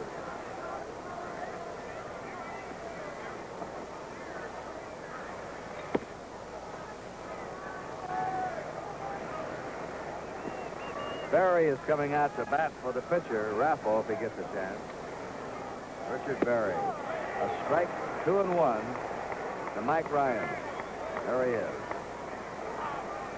6-3 Cubs. The Phillies batting in the top of the sixth. A grounder to Kessinger again. And the Phillies are down 1-2-3 in the top of the sixth inning. At the end of 5 1/2, the score, Chicago 6 and Philadelphia 3. In the last of the sixth inning, the Cubs send up Jimmy Qualls, Ferguson Jenkins, and Don Kessinger. All right, what's the baseball quiz today? All right, here we go. Only 2 players in Major League history, this is since 1900, have ever made 5 extra base hits in a game. This is regardless of the length of the game. It could be extra innings. This feat was performed once in the National League and once in the American. In the National League, it was done by Joe Adcock of the Milwaukee Braves with 4 home runs and a double in a game at Brooklyn on July 31st, 1954. That was Joe Adcock in the National League. Who was the only American League player ever to make 5 extra base hits in a game? He's at Wrigley Field today. He's at Wrigley Field today. He's at Wrigley Field today. All right. You know him personally. Now give it some thought. All right. Qualls lines it out to right, and it's trapped out there off the curve. Here comes Qualls for second. They've got the ball waiting for him. He's out. The shortstop, Don Money, took the throw from the right fielder, Ron Stone. A single for Qualls, and he's out at second base. This is a second chance Qualls has had at a shoestringer, and he's just missed both of them. But you'll see how quickly he recovers, and Qualls was going full speed all the way. Stone's going to have to pick him off the ground very quickly. Makes a very accurate throw from almost his knees. Watch this hard slide by Qualls coming in. You think the Cubs don't see a little bit of that money curve. Look at the way they're playing. They're running those base paths, taking those chances. 1 out, nobody on, and Ferguson Jenkins up. All right, you asked me our weekly quiz. All right. The only American League player to get 5 extra base hits in a game, and he's here today, Right. Wrigley Field. I looked over my scorecard. I don't see anybody on the field or on the rosters that would qualify, and I looked at the coaches, and I just happened to remember I saw him before the game on the field. Foul back, Lou Boudreau. He's about the only ex-American leaguer here today. Lou Boudreau, who played with the Indians and the Red Sox. Is that right or not? Right you are, Curt. 23 years ago on July 14th, 1946, in the first game of a doubleheader at Boston. Foul ball. Lou Boudreau, then playing manager of the Cleveland Indians and now a Chicago Cubs radio and broadcaster, as you said, hit 4 doubles and a home run. The first player in modern Major League history to have 5 extra base hits in a game. Listen to this. This will interest you, too. 2-2 count. Despite this record performance, the Indians lost the game 11-9 as your old buddy Ted Williams hit 3 home runs, including the game winner in the 9th. In the second game of that doubleheader, Boudreau came up with the now famous Boudreau or Ted Williams shift, placing all his infielders on the right side and moving that outfield extremely to the right field side. That was a much discussed bit of strategy. Boudreau came up with that shift and swung the outfield around to the right, put 3 infielders on the right side. Williams was a dead right field hitter, a left-handed full hitter, and they used to argue in Boston that he should go to the opposite field, and he used to say no, he would ruin his swing by doing it. Strike 3, Jenkins is out, 2 down, and he thought that was his natural way to hit. If he changed up, Jenkins didn't like the call.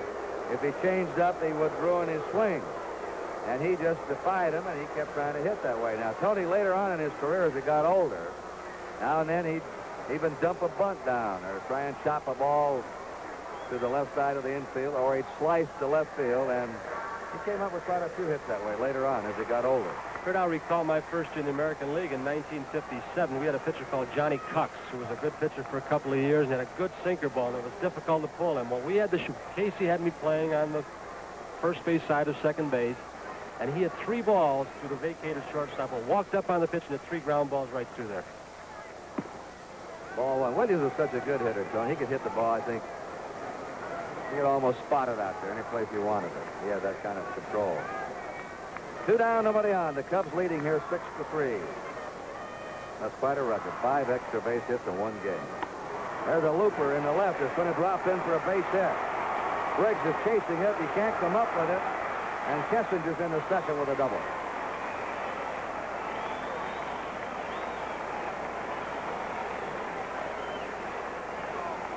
Ten hits for the Cubs. 7 for the Phillies. Cubs ahead 6-3. And with 2 down, Kessinger on second here in the last of the 6th inning. Len Becker's up. 3 times he's grounded the ball to the infield.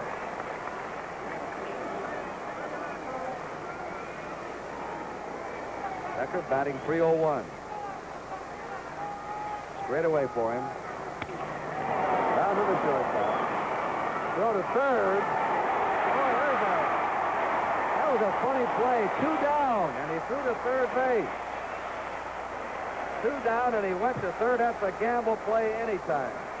Curt, I have a hunch Becker did not hit the ball well. He broke the bat on the play. The only thing that could have happened is that the shortstop, Don Money, forgot that there were 2 outs. Otherwise, he's got the easy play at first base. There was a mental lapse on Money's part. Once again, with Billy Williams up, the Cubs got some going.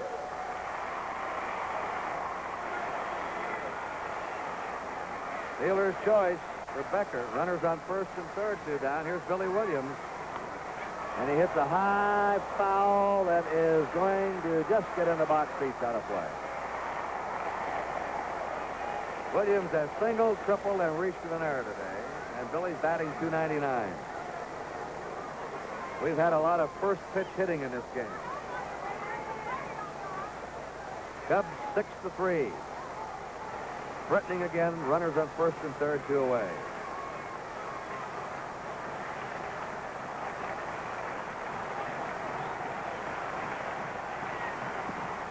El Raffo curves him and he misses with it, just inside a ball, 1-1. Over at third is Kessinger. At first base is Becker. There's a base hit to left. Coming in to score is Kessinger. And once again, a Philly mistake has opened the gates for the Cubs, and they lead now 7-3. Williams driving in his 50th run. And Curt, the Cubs don't look like they're collapsing to me. They look like they're priming themselves for those Mets when they get here this beginning of the next week, because they've taken advantage of every situation so far today. They made a mistake early in the ballgame on the air and the outing, which should have been the third out, but they bounced back. Ron Sano, line to the pitcher, had an infield hit and grounded into a fourth play. 2 down, runners on first and second. Ball 1. Ernie Banks on deck.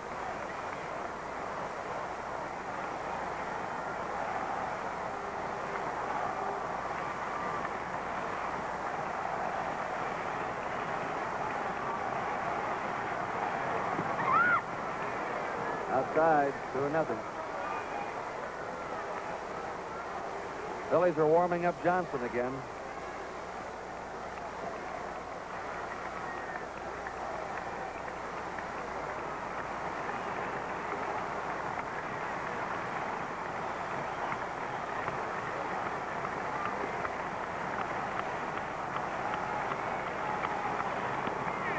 Grounder to third. It'll be a tough play.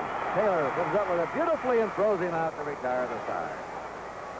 1 run, 3 hits, no errors, 2 left. And we've gone now 6 innings with the score, the Cubs 7 and the Phillies 3.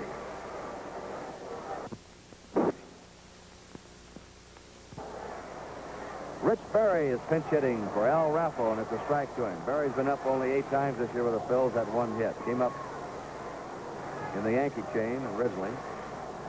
The Tigers lead the Indians 12-0 into 5. Strike 2. Tiant started for the Indians. Kroll in the second. Lolich going for number 13. Or number 12. He's won 11 and lost 2. Jackie Price, Don Wirtz hit 2 homers in that game. 8-1 Minnesota over Seattle at the end of 5. Jim Perry for the Twins.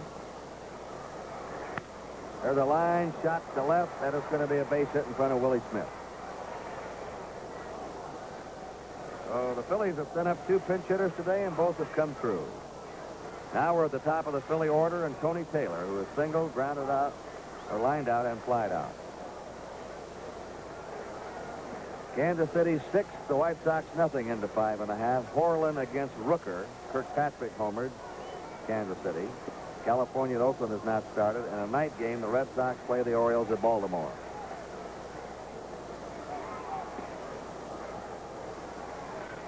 Phillies now have had 8 hits. Good save by Randy Hundley. Ball 1 to Taylor.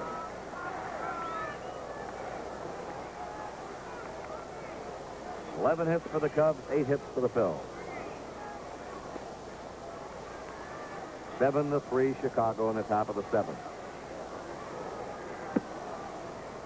Just outside. 2-0. For late tuners in, it's a very hot, humid day here in Chicago. And you always wonder about that starting pitcher long about this time with a hot day. A strike, 2-1. Jenkins is still firing the ball, though. You can see by his complete game record, Curt, that he has an awful lot of stamina. As we mentioned, the Cubs have been hitting hot weather, as most clubs have, all over the country this year. 3-1 to Tony Taylor.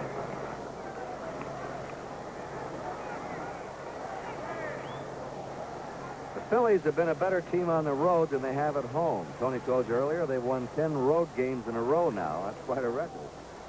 Especially when their best pitcher, Short, is out. They lost their best hitter, Richie Allen. They've had all kinds of troubles and injuries, and yet they have really been playing winning baseball in the last couple of weeks. Strike, 3-2. You have to give them real credit. Well, Johnny Callison's out. He'll be out a month when he finally gets off the table. Let's dislocate his shoulder. Darren Johnson was missing for 3 weeks. A good power hitter with a pulled hamstring. Fly ball to Billy Williams. Backs up, and he lets it get over his head. He lost the ball in the sun. He was trying to get those sunglasses down. Barry goes to third, and into second base is Taylor. He was fighting to get his sunglasses down on the way out. The ball was hit very hard, Curt, as you could see, and that's the type of ball that's hit on the line like that from a power hitter that will curve away from you. It'll curve down toward that right field corner, and he turned to his right, lost the ball in the sun, couldn't recover because the ball got over his head so quickly. Now the Phils have runners on second and third, nobody out, and the batter is Cookie Rojas, who was hit into a double play, flied out, and struck out.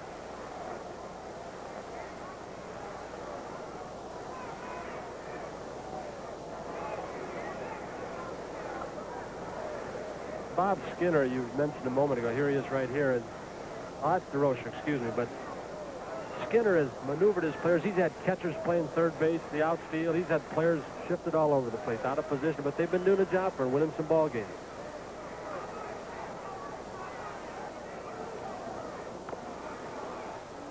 Foul ball.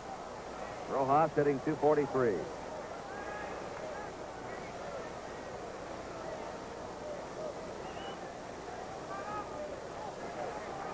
Seven to 3 Cubs in the 7th.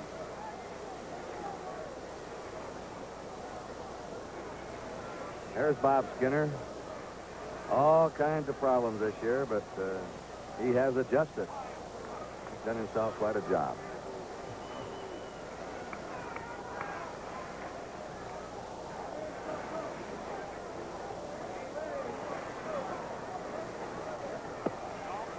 One and one.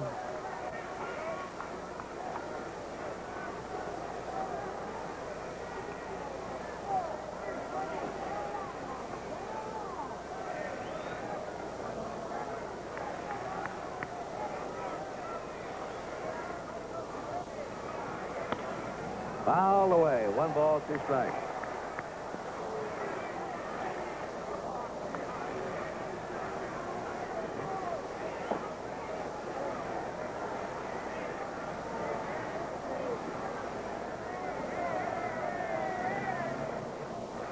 Rich Berry's at third. Tony Taylor's at second. Nobody out. Another foul. Count is 1 ball, 2 strikes to Rojas. trying to hit that outside pitch.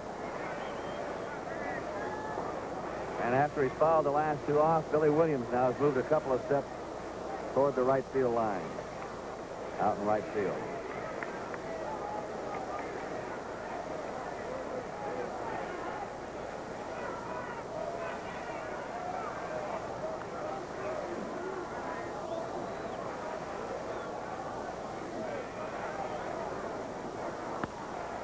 Fly ball down the left field line. Willie Smith's over there. Tagging at third is Barry. The throw's coming in the third base. Barry scores at 7-4 Chicago. Sacrifice fly for Cookie Rojas. And a run batted in. At second base is Taylor with one out, and Larry Heisel coming up. A single walk and fly to right.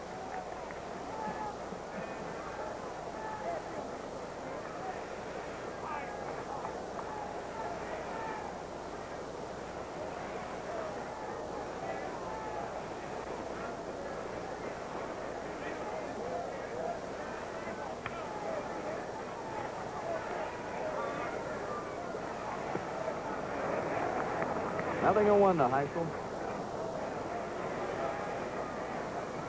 Heisel attended Ohio State University for a year. He now attends Ohio University's branch in Portsmouth during the offseason, and he coaches the freshman basketball team. Nothing in two. He's been going for Jenkins' sinker. Jenkins gets some of these right-handers, and he starts coming from the side a little bit, and they give just a shade at the plate, and he tries to keep that sinker away from them. It's a tough pitch to hit. If you do, you usually hit that easy ground ball to the shortstop. 1-2 to Larry Heisel. One out. Tony Taylor at second. 7-4 the Cubs.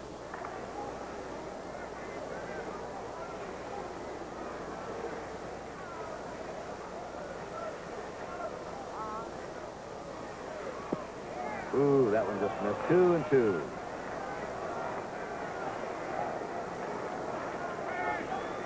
You can see the famed ivy in the background there along the outfield wall. There have been some peculiar things happen with that ivy, too. Fly balls have been stuck in it. Ball 3, 3-2.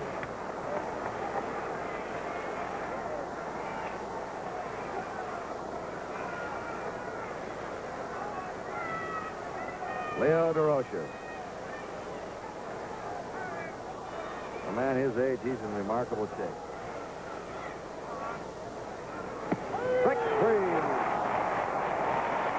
Fastball pumped in by Ferguson Jenkins. He just reared back and let that one go. Struck out 5. Strikeout leader of the National League and the Major League. Rick Joseph has singled, struck out, and hit a home run. 2 out of 3.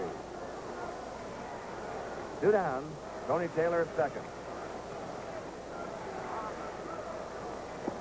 A ball. Jenkins knows how to set up these hitters. You just watch him work, and he'll come from the side and nibble on the outside corner. You get the hitter leaning over the plate, and he'll try and bust him on the fist. You'll get him backing wheel, throw it on the outside corner. Got the inside corner with that one. 1-1.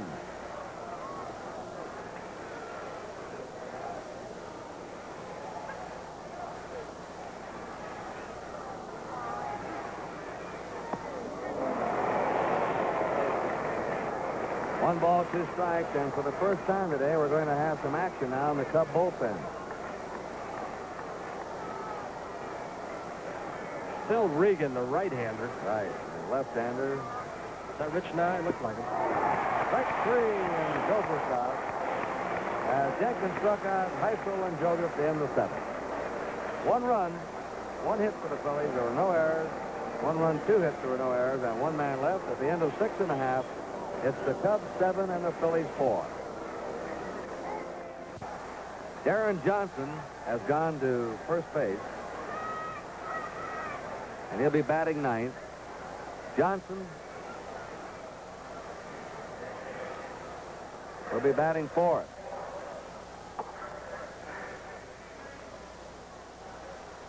Rick Joseph have left the game. Ernie Banks. Strike.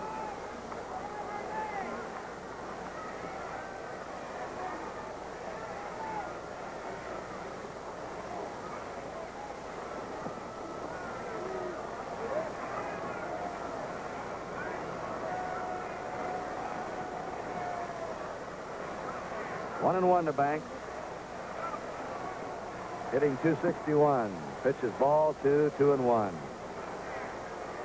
And if you're wondering why manager Bob Skinner put the pitcher in the number 4 spot, it'll save him a pinch hitter and an extra pitcher. 3-1.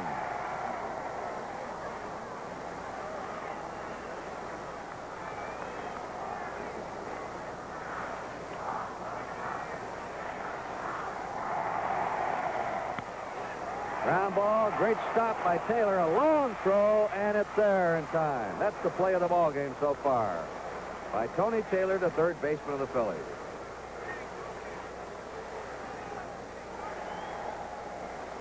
Willie Smith has struck out, hit a 3-run homer in the third, and walked.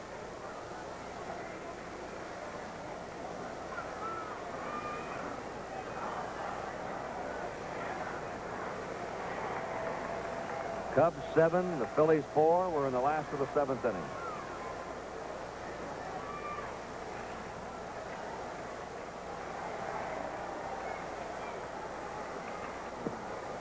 The ball. You know, this Cubs bench has helped them a lot this year, Curt. Here's a fellow that wasn't expected to play this season except in pinch hitting. Al Spangler had a good start for them, played the outfield, was real hot at the beginning of the season.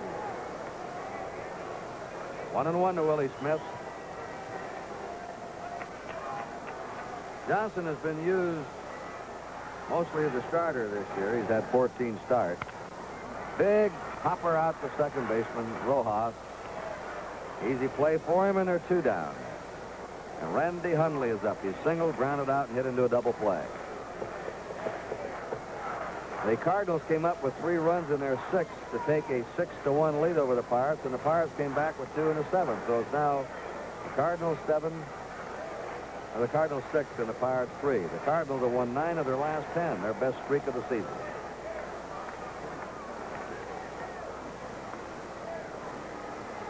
Cubs are warming up in their bullpen, not a pitcher, but Jim Hickman will probably go in there defensively for them in the outfield. A ball to Hundley.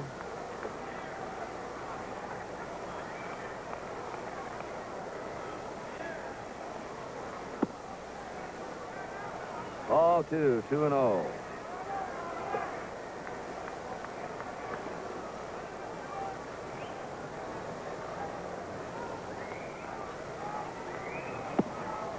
Strike 2-1.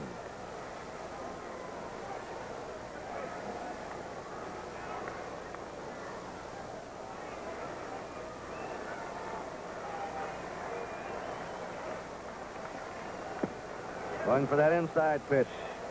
2-2 to Hundley.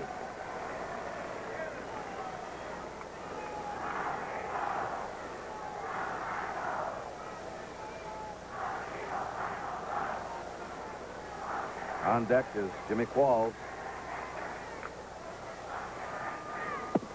Struck him out, and the Cubs are out 1-2-3 in the 7th. At the end of 7, it's the Cubs 7 and the Phillies 4. The 8th inning.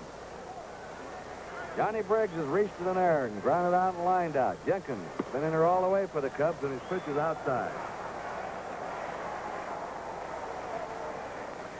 Jenkins has given up 8 hits. Ball 2.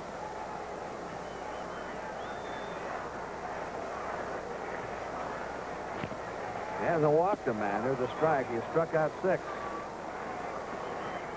Curt, apparently Ferguson Jenkins has passed the word along to manager Leo DeRoche. He may be losing just a little bit because he's got 2 pitchers warming up down there. A 2-1 pitch to him. Through everybody, 3-1. Regan, the right-hander. Rich Nye, the left-hander. Don Money will be on deck, and then Stone. And that's the first man that Jenkins has walked. The second one, let's check that. He's walked 2. Don Money is grounded out, struck out, and grounded out. It's hot here. The heat to start taking its toll. Even though Jenkins is usually a game finisher.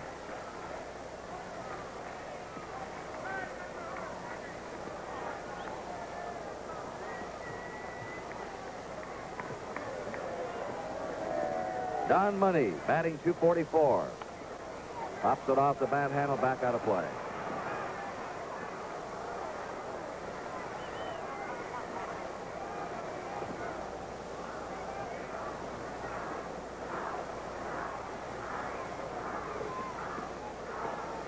No balls, 1 strike.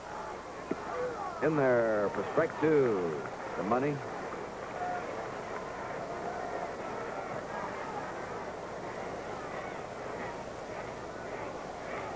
Phillies are now warming up Grant Jackson, a left-hander. Throw to first. Back is Briggs. This boy at the bat, Don Money, was acquired from the Pirates with pitchers Woody Fryman, Bill Axton, and Harold Lamb in a trade for Jim Bunning after the '67 season. Grant Jackson warming up. 1-2 to Don Money.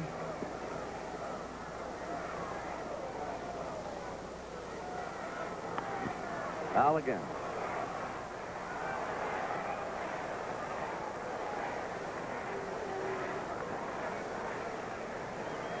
Jenkins looks like he's a little bit higher this inning, Curt, than he was earlier in the ballgame. Even with that slider, that curveball of his, he's coming inside once in a while. It's a sign that maybe he's tiring and his legs are a little weak. Foul again by Money. Not quite bending over enough, getting down and getting that good push off. That right foot off that rubber.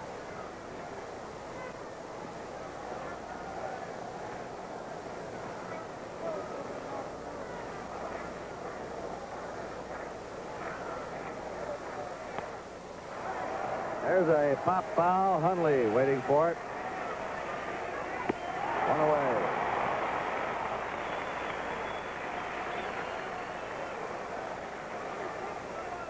That brings up Ron Stone, who has struck out, single, and bounced to the pitcher. Jenkins is rough in this ballpark. He has led the National League pitchers in victories at home the last 2 years.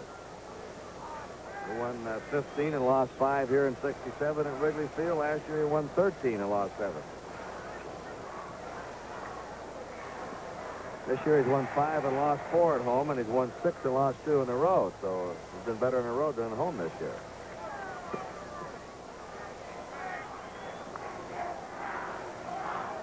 He won 20 last year and lost 15, and 5 of those losses were by 1-0 scores. A 1-0 pitch. Ball 2, 2-0.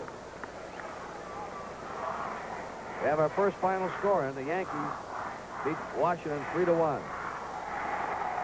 Burbach the winner and Bosman the loser. 2-1 for Ron Stone. The Cubs are leading the Phillies 7-4 in the 8th inning.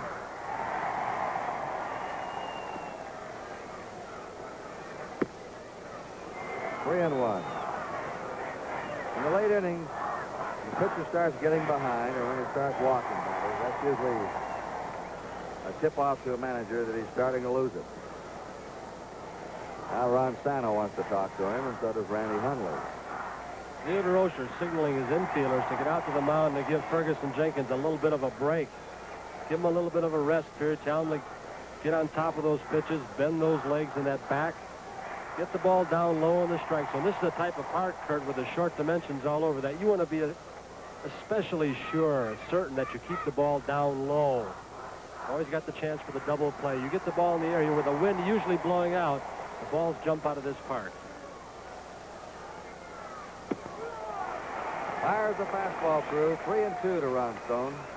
1 out. Johnny Briggs at first.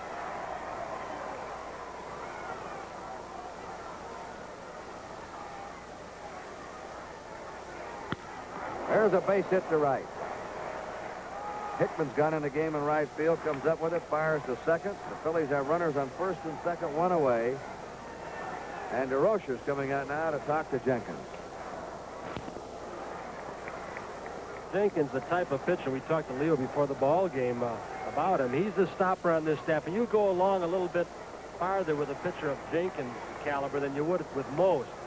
Especially when just the day before your bullpen collapsed on you. Curt, yesterday, Aguirre, and as we mentioned, and of course Regan, they couldn't get anybody out. Abernathy had some difficulties too, so he'd like to go with Jenkins if Jenkins says, I can still throw the ball. And he's going to switch. He's asking for Regan. Rocher's decided on this hot day Jenkins is tired and he's going to remove him. So there's a break in the action here at Wrigley Field, Chicago. The score, the Chicago Cubs 7 and the Philadelphia Phillies 4. Strike to Mike Ryan. Grounded out, flied out, and grounded out. 7-0. Kansas City over Chicago at the end of 7. California at Oakland hasn't started yet. Boston at Baltimore tonight. I think I missed the Seattle-Minnesota game. There's a foul ball. Minnesota 10, Seattle 1 at the end of 7. Twins have been playing steady baseball the last couple of weeks. Widen the gap to 3.5 games now in the Western Division of the American League.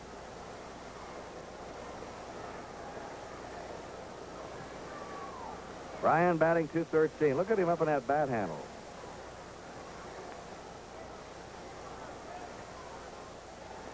Runners on first and second, one away. Ryan started after it, held up. Now DeRocher is arguing that was a swing.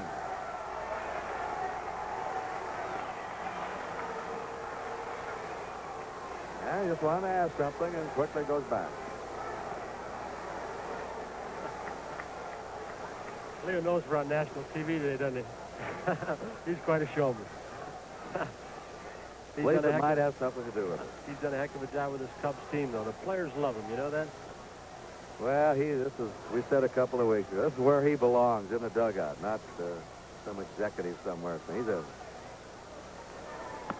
very outstanding baseball man and showman. Whether you like him or not, he still has a lot of color and controversy and pepper to the game. The player and manager all his life, he's been that way. He's sharp. There's a ground ball to second. Becker to Kessinger for one, over to first, double play. And Regan comes in and bails him out on the top of the 8th. No runs, one hit, there were no errors, and one left. At the end of 7.5, it's the Cubs 7 and the Phillies 4. All right, it's the last of the 8th inning. Philly pitcher Johnson will face Qualls, Regan, and Kessinger.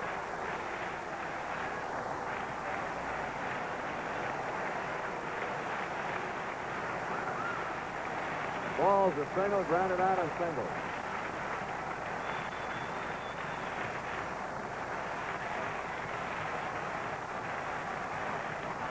Line drive, caught by the shortstop. Soft liner out there, and one out. Don Money making the play. Bill Regan due up. The Cubs started something new here. That is for Chicago. They've opened a special autograph booth under the stands behind the Cub dugout. And every day, 3 different Cubs will autograph for the fans, taking turns. Today, it was Randy Hundley, Don Kessinger, and Glenn Becker who did the autographing. Tomorrow will be 3 more Cubs.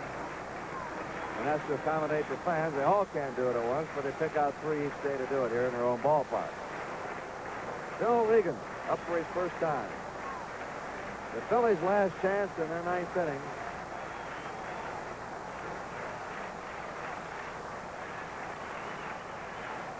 We'll have Darren Johnson, Tony Taylor, and Whitney Rojas up. Pounding ball to Tony Taylor at third. There are 2 down. Don Kessinger has grounded out, singled, struck out, and doubled. The Cubs have a .500 or better record against every team in the National League this year. Against the Phillies, they won 5 out of 7.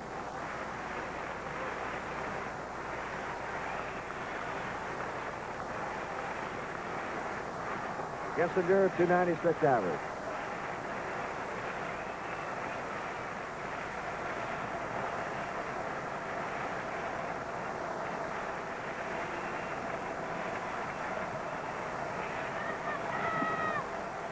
Inside for a ball. Say, listen, next week in San Francisco, and I see you can have some more of those trout for us, or do I have to bring some Polish kielbasa and cook that up for us? What do I have to do there? No, well, here's the 1-0 pitch.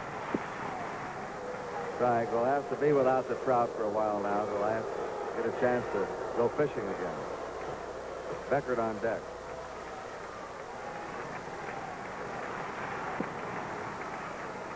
Two and one.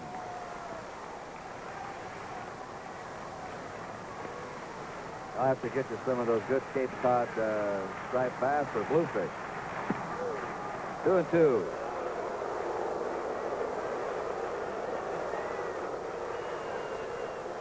Two down, nobody on. 7-4, Chicago.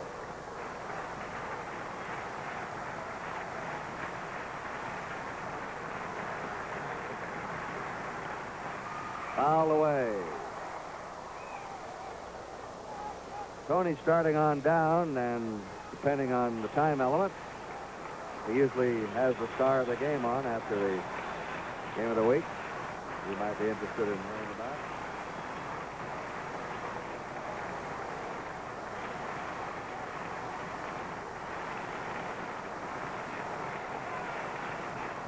Two and two count. Two down, nobody on.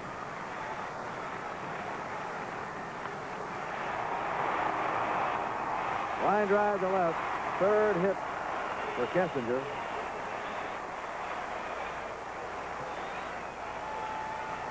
And Glenn Beckert's coming up. He's gone hitless. He hasn't had the ball out of the infield 4 times.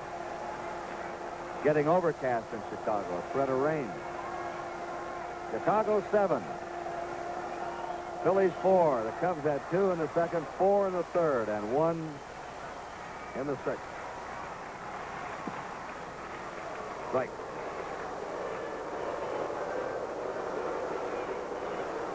Beckert batting an even 300. Kessinger will be right up around 300, so those two top men in the Cub batting order are table setters. They're on base a lot. 0-2 to Glenn Beckert.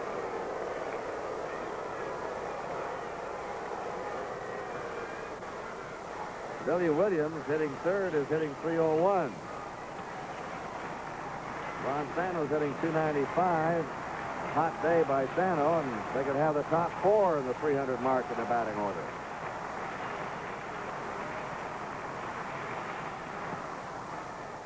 One ball, 2 strikes to Beckert. 2 down. Kessinger at first.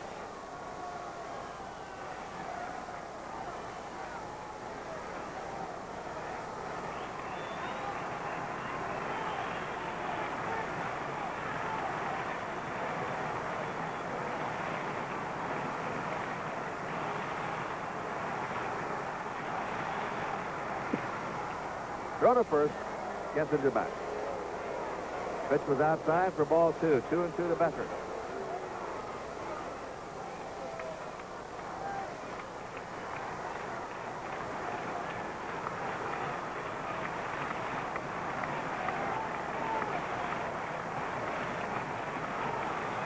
Foul back.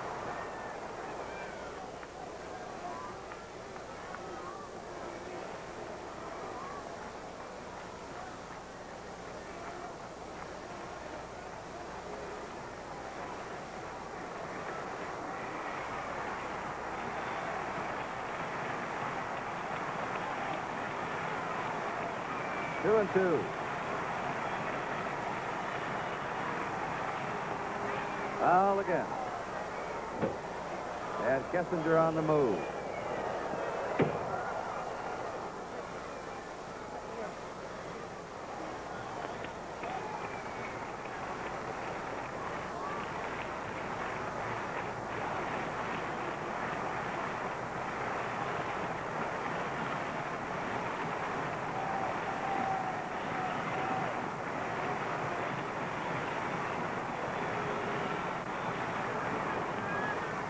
Pops it up.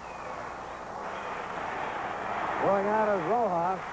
He was calling for it all the way. And the Cubs are out of the last of the 8th inning. No runs, 1 hit, there were no errors, 1 left. At the end of 8, the score is the Cubs 7 and the Phillies 4. Darren Johnson, who came in as a first baseman, will be up for his first time in the game. He's hitting in the pitcher spot for the Phillies, number 9. Batting .245. It'll be Johnson, then the top of the order, Taylor and Rojas. Against Phil Regan who came in to relieve Jenkins in the 8th. Regan now trying to protect this 3-run lead for the Cubs. The Cardinals are winning. The Mets are idle today. They were rained out. In fact, the Cardinals are just won. They beat the Pirates 6-3. A pop-up by Darren Johnson. Kessinger under it. 1 out. Those Cardinals, they never gelled this year. They just couldn't get a good streak going. They've got one going now. They have now won 10 of their last 11. And they could be real rough the last half of the year. Alan Ross, our statistician on NBC's Game of the Week, and Jim O'Gorman's our stage manager. Taylor, a single and a double in 4 times. 1 out, nobody on, 7-4, the Cubs.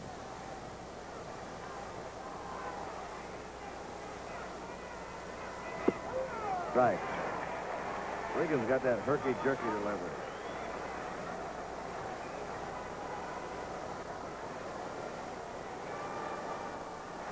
He was the Tigers, went with the Dodgers, did a great job. They let him go. He's come here to the Cubs and done quite a job. Ball's fair down the first baseline. Jim Hickman playing it off the wall. Taylor's in the second base with a double. His 3rd hit of the game. And there's a smell of rain in the air suddenly here. I said, you can feel it coming. Big black cloud now moving overhead, and you can sniff it. Cookie Rojas hitless in 4 times. 1 out. Taylor at second, 9th inning. 7-4, the Cubs. Ball 1.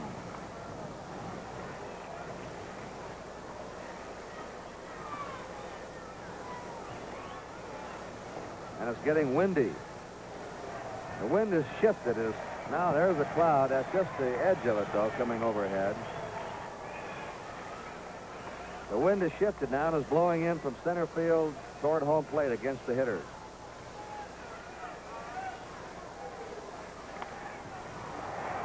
Foul ball, Ernie Banks. That wind is carrying it into about the 3rd row. 2 or 3 innings ago, Banks could have had a shot at that. The wind has switched. 1 ball, 1 strike to Cookie Rojas. At second base is Tony Taylor. 1 away.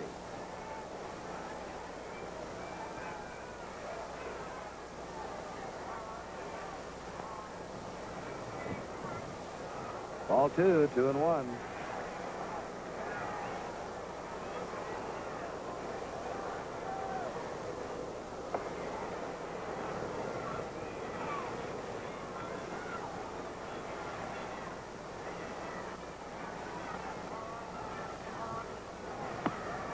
Three and one now.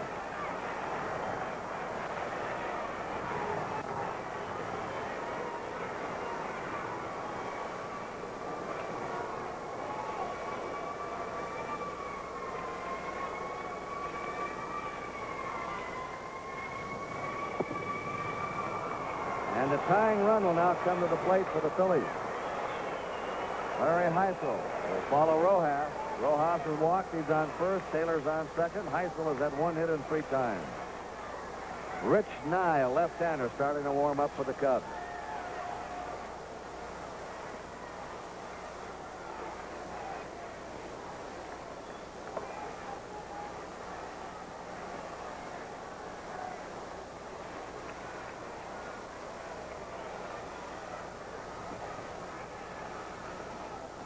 Runners on first and second.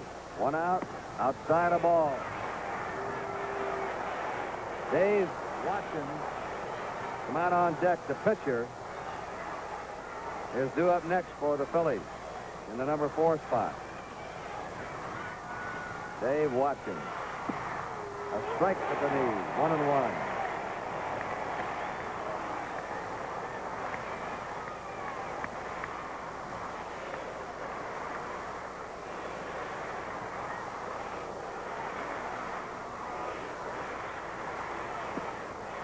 Ball 2, 2-1.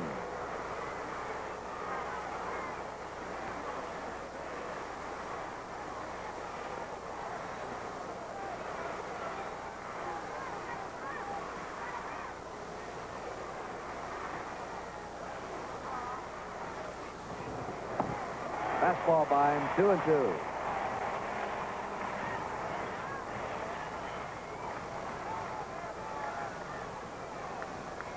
Tony Taylor's at second, Cookie Rojas at first, 1 out.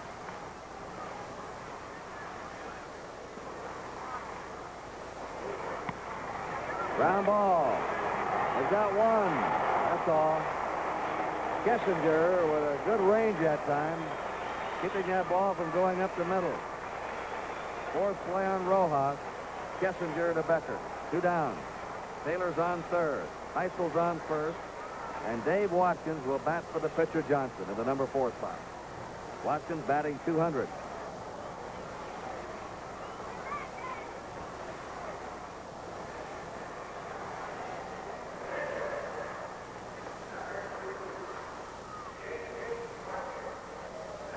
Seven to 4 Cubs, 2 away now for the Phillies in the ninth. They're down to their last out.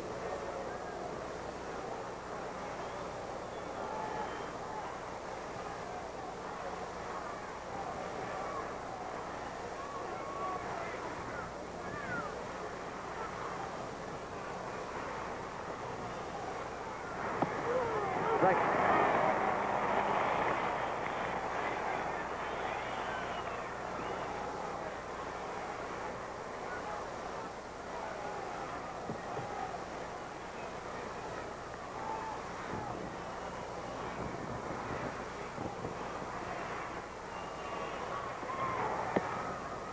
Ball 1-1.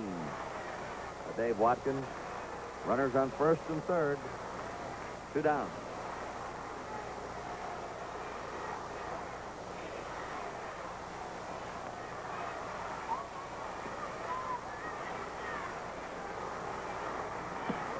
On the corner, strike 2.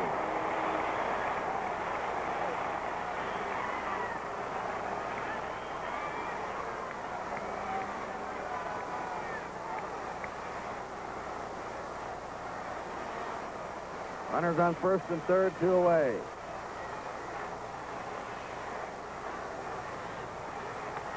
Fly ball to right. Jim Hickman waiting. And the game is over. Chicago has defeated the Phillies. In the ninth inning, no runs for the Phils. 1 hit, there were no errors, and 2 men left. Right now, let's go down to the field to Tony Kubeck. Thank you, Curt. Our guest today is Phil Regan, and Phil seems never to be a dull moment here at Wrigley Field these days. Well, I think that's right, Tony. You know, it's a lot different than when I was with the Dodgers and playing in a big stadium. You get 2 or 3 runs ahead there, and you seem like you got the ball game. But here it's such a short poke to the fence that 2 or 3 runs isn't safe. And as a result, I think probably our relief pitcher really gets more work here than maybe in Dodger Stadium. Phil, Fergie Jenkins had a couple of tough breaks, the ball out in left field where the 2 outfielders collided and so forth. He pitched a good ball game. Was it just a matter that he got tired in late innings because of the heat? Well, I think that's true, Tony, because he called down at the end of the 7th inning and said, well, we think he possibly can go 1 more inning, so go along with him, and then maybe we'll bring you in the 9th. But then he got in a little bit of trouble, and I think he just wanted to bring him out and bring in a fresh pitcher. The way we've been pitching lately, I think it was a real bold move on Leo's part, maybe because the bullpen hasn't been really sharp lately, so he showed a lot of confidence in it. Well, as the reason for the bullpen not being sharp, and I know you're probably referring mainly to yesterday's ballgame where the Phillies came back in the late innings and you couldn't do anything right. Is it because you're tired, you're overpitched, or you just haven't had enough work? I think it may be, you know, starting off the year we were pitching quite regular. Then we had a stretch there for about 2 weeks where I think I pitched an inning and 2/3, and we seemed to lose, everyone down there seemed to lose their rhythm a little bit, and we just really haven't regained our stride. But as for overwork, I don't think that's a problem. I like to work quite a bit, and I think I really pitch better and the ball sinks better when I'm a little tired than when I'm fresh. I find that when I had a, say, 4 or 5 days rest and I come into the ball game, I'm too strong, and the ball doesn't sink, it just sort of sails up there, and this is what they're looking for. Phil, we saw in the 9th inning again why Don Kessinger is the all-star shortstop for the Nationals. He's come up with these plays all year long, hasn't he? Well, he's been tremendous. You know, you can't really believe him, and when you see him, I came over here in 1966, and he almost knocked the bat out of his hands, and he didn't make too many of the plays. And the last couple of years, he's just been tremendous. He's made himself a good hitter, and as you saw in the 9th inning, he went into behind second base there. I thought it might be a base hit, but he made a great play in flipping it to Becker to get the force out. I'd say it was the big play of the game. Phil Regan, congratulations on a good save today, and we hope to see you again soon. I'm sure we will right after the All-Star game. Thank you, Tommy. Maybe during the All-Star game. Thank you, Phil Regan. Let's go back up to Curt. In the final score, the Chicago Cubs 7 and the Philadelphia Phils 4. Cubs actually won this game in the third inning with a 4-run outburst featured by a 3-run homer by Willie Smith. The winning pitcher, Ferguson Jenkins, has now won 12 and lost 6, and the loser, Rick Wise, has won 6 and lost 7. So this is Curt Gowdy on behalf of Tony Kubeck saying this game is authorized under television rights granted by Major League Baseball solely for the entertainment of our audience, and any publication, reproduction, retransmission, or other use of the pictures, descriptions, and accounts of this game without the express written consent of Major League Baseball is prohibited. Any commercial or other use of the program, such as by charging admission for its showing, is also prohibited.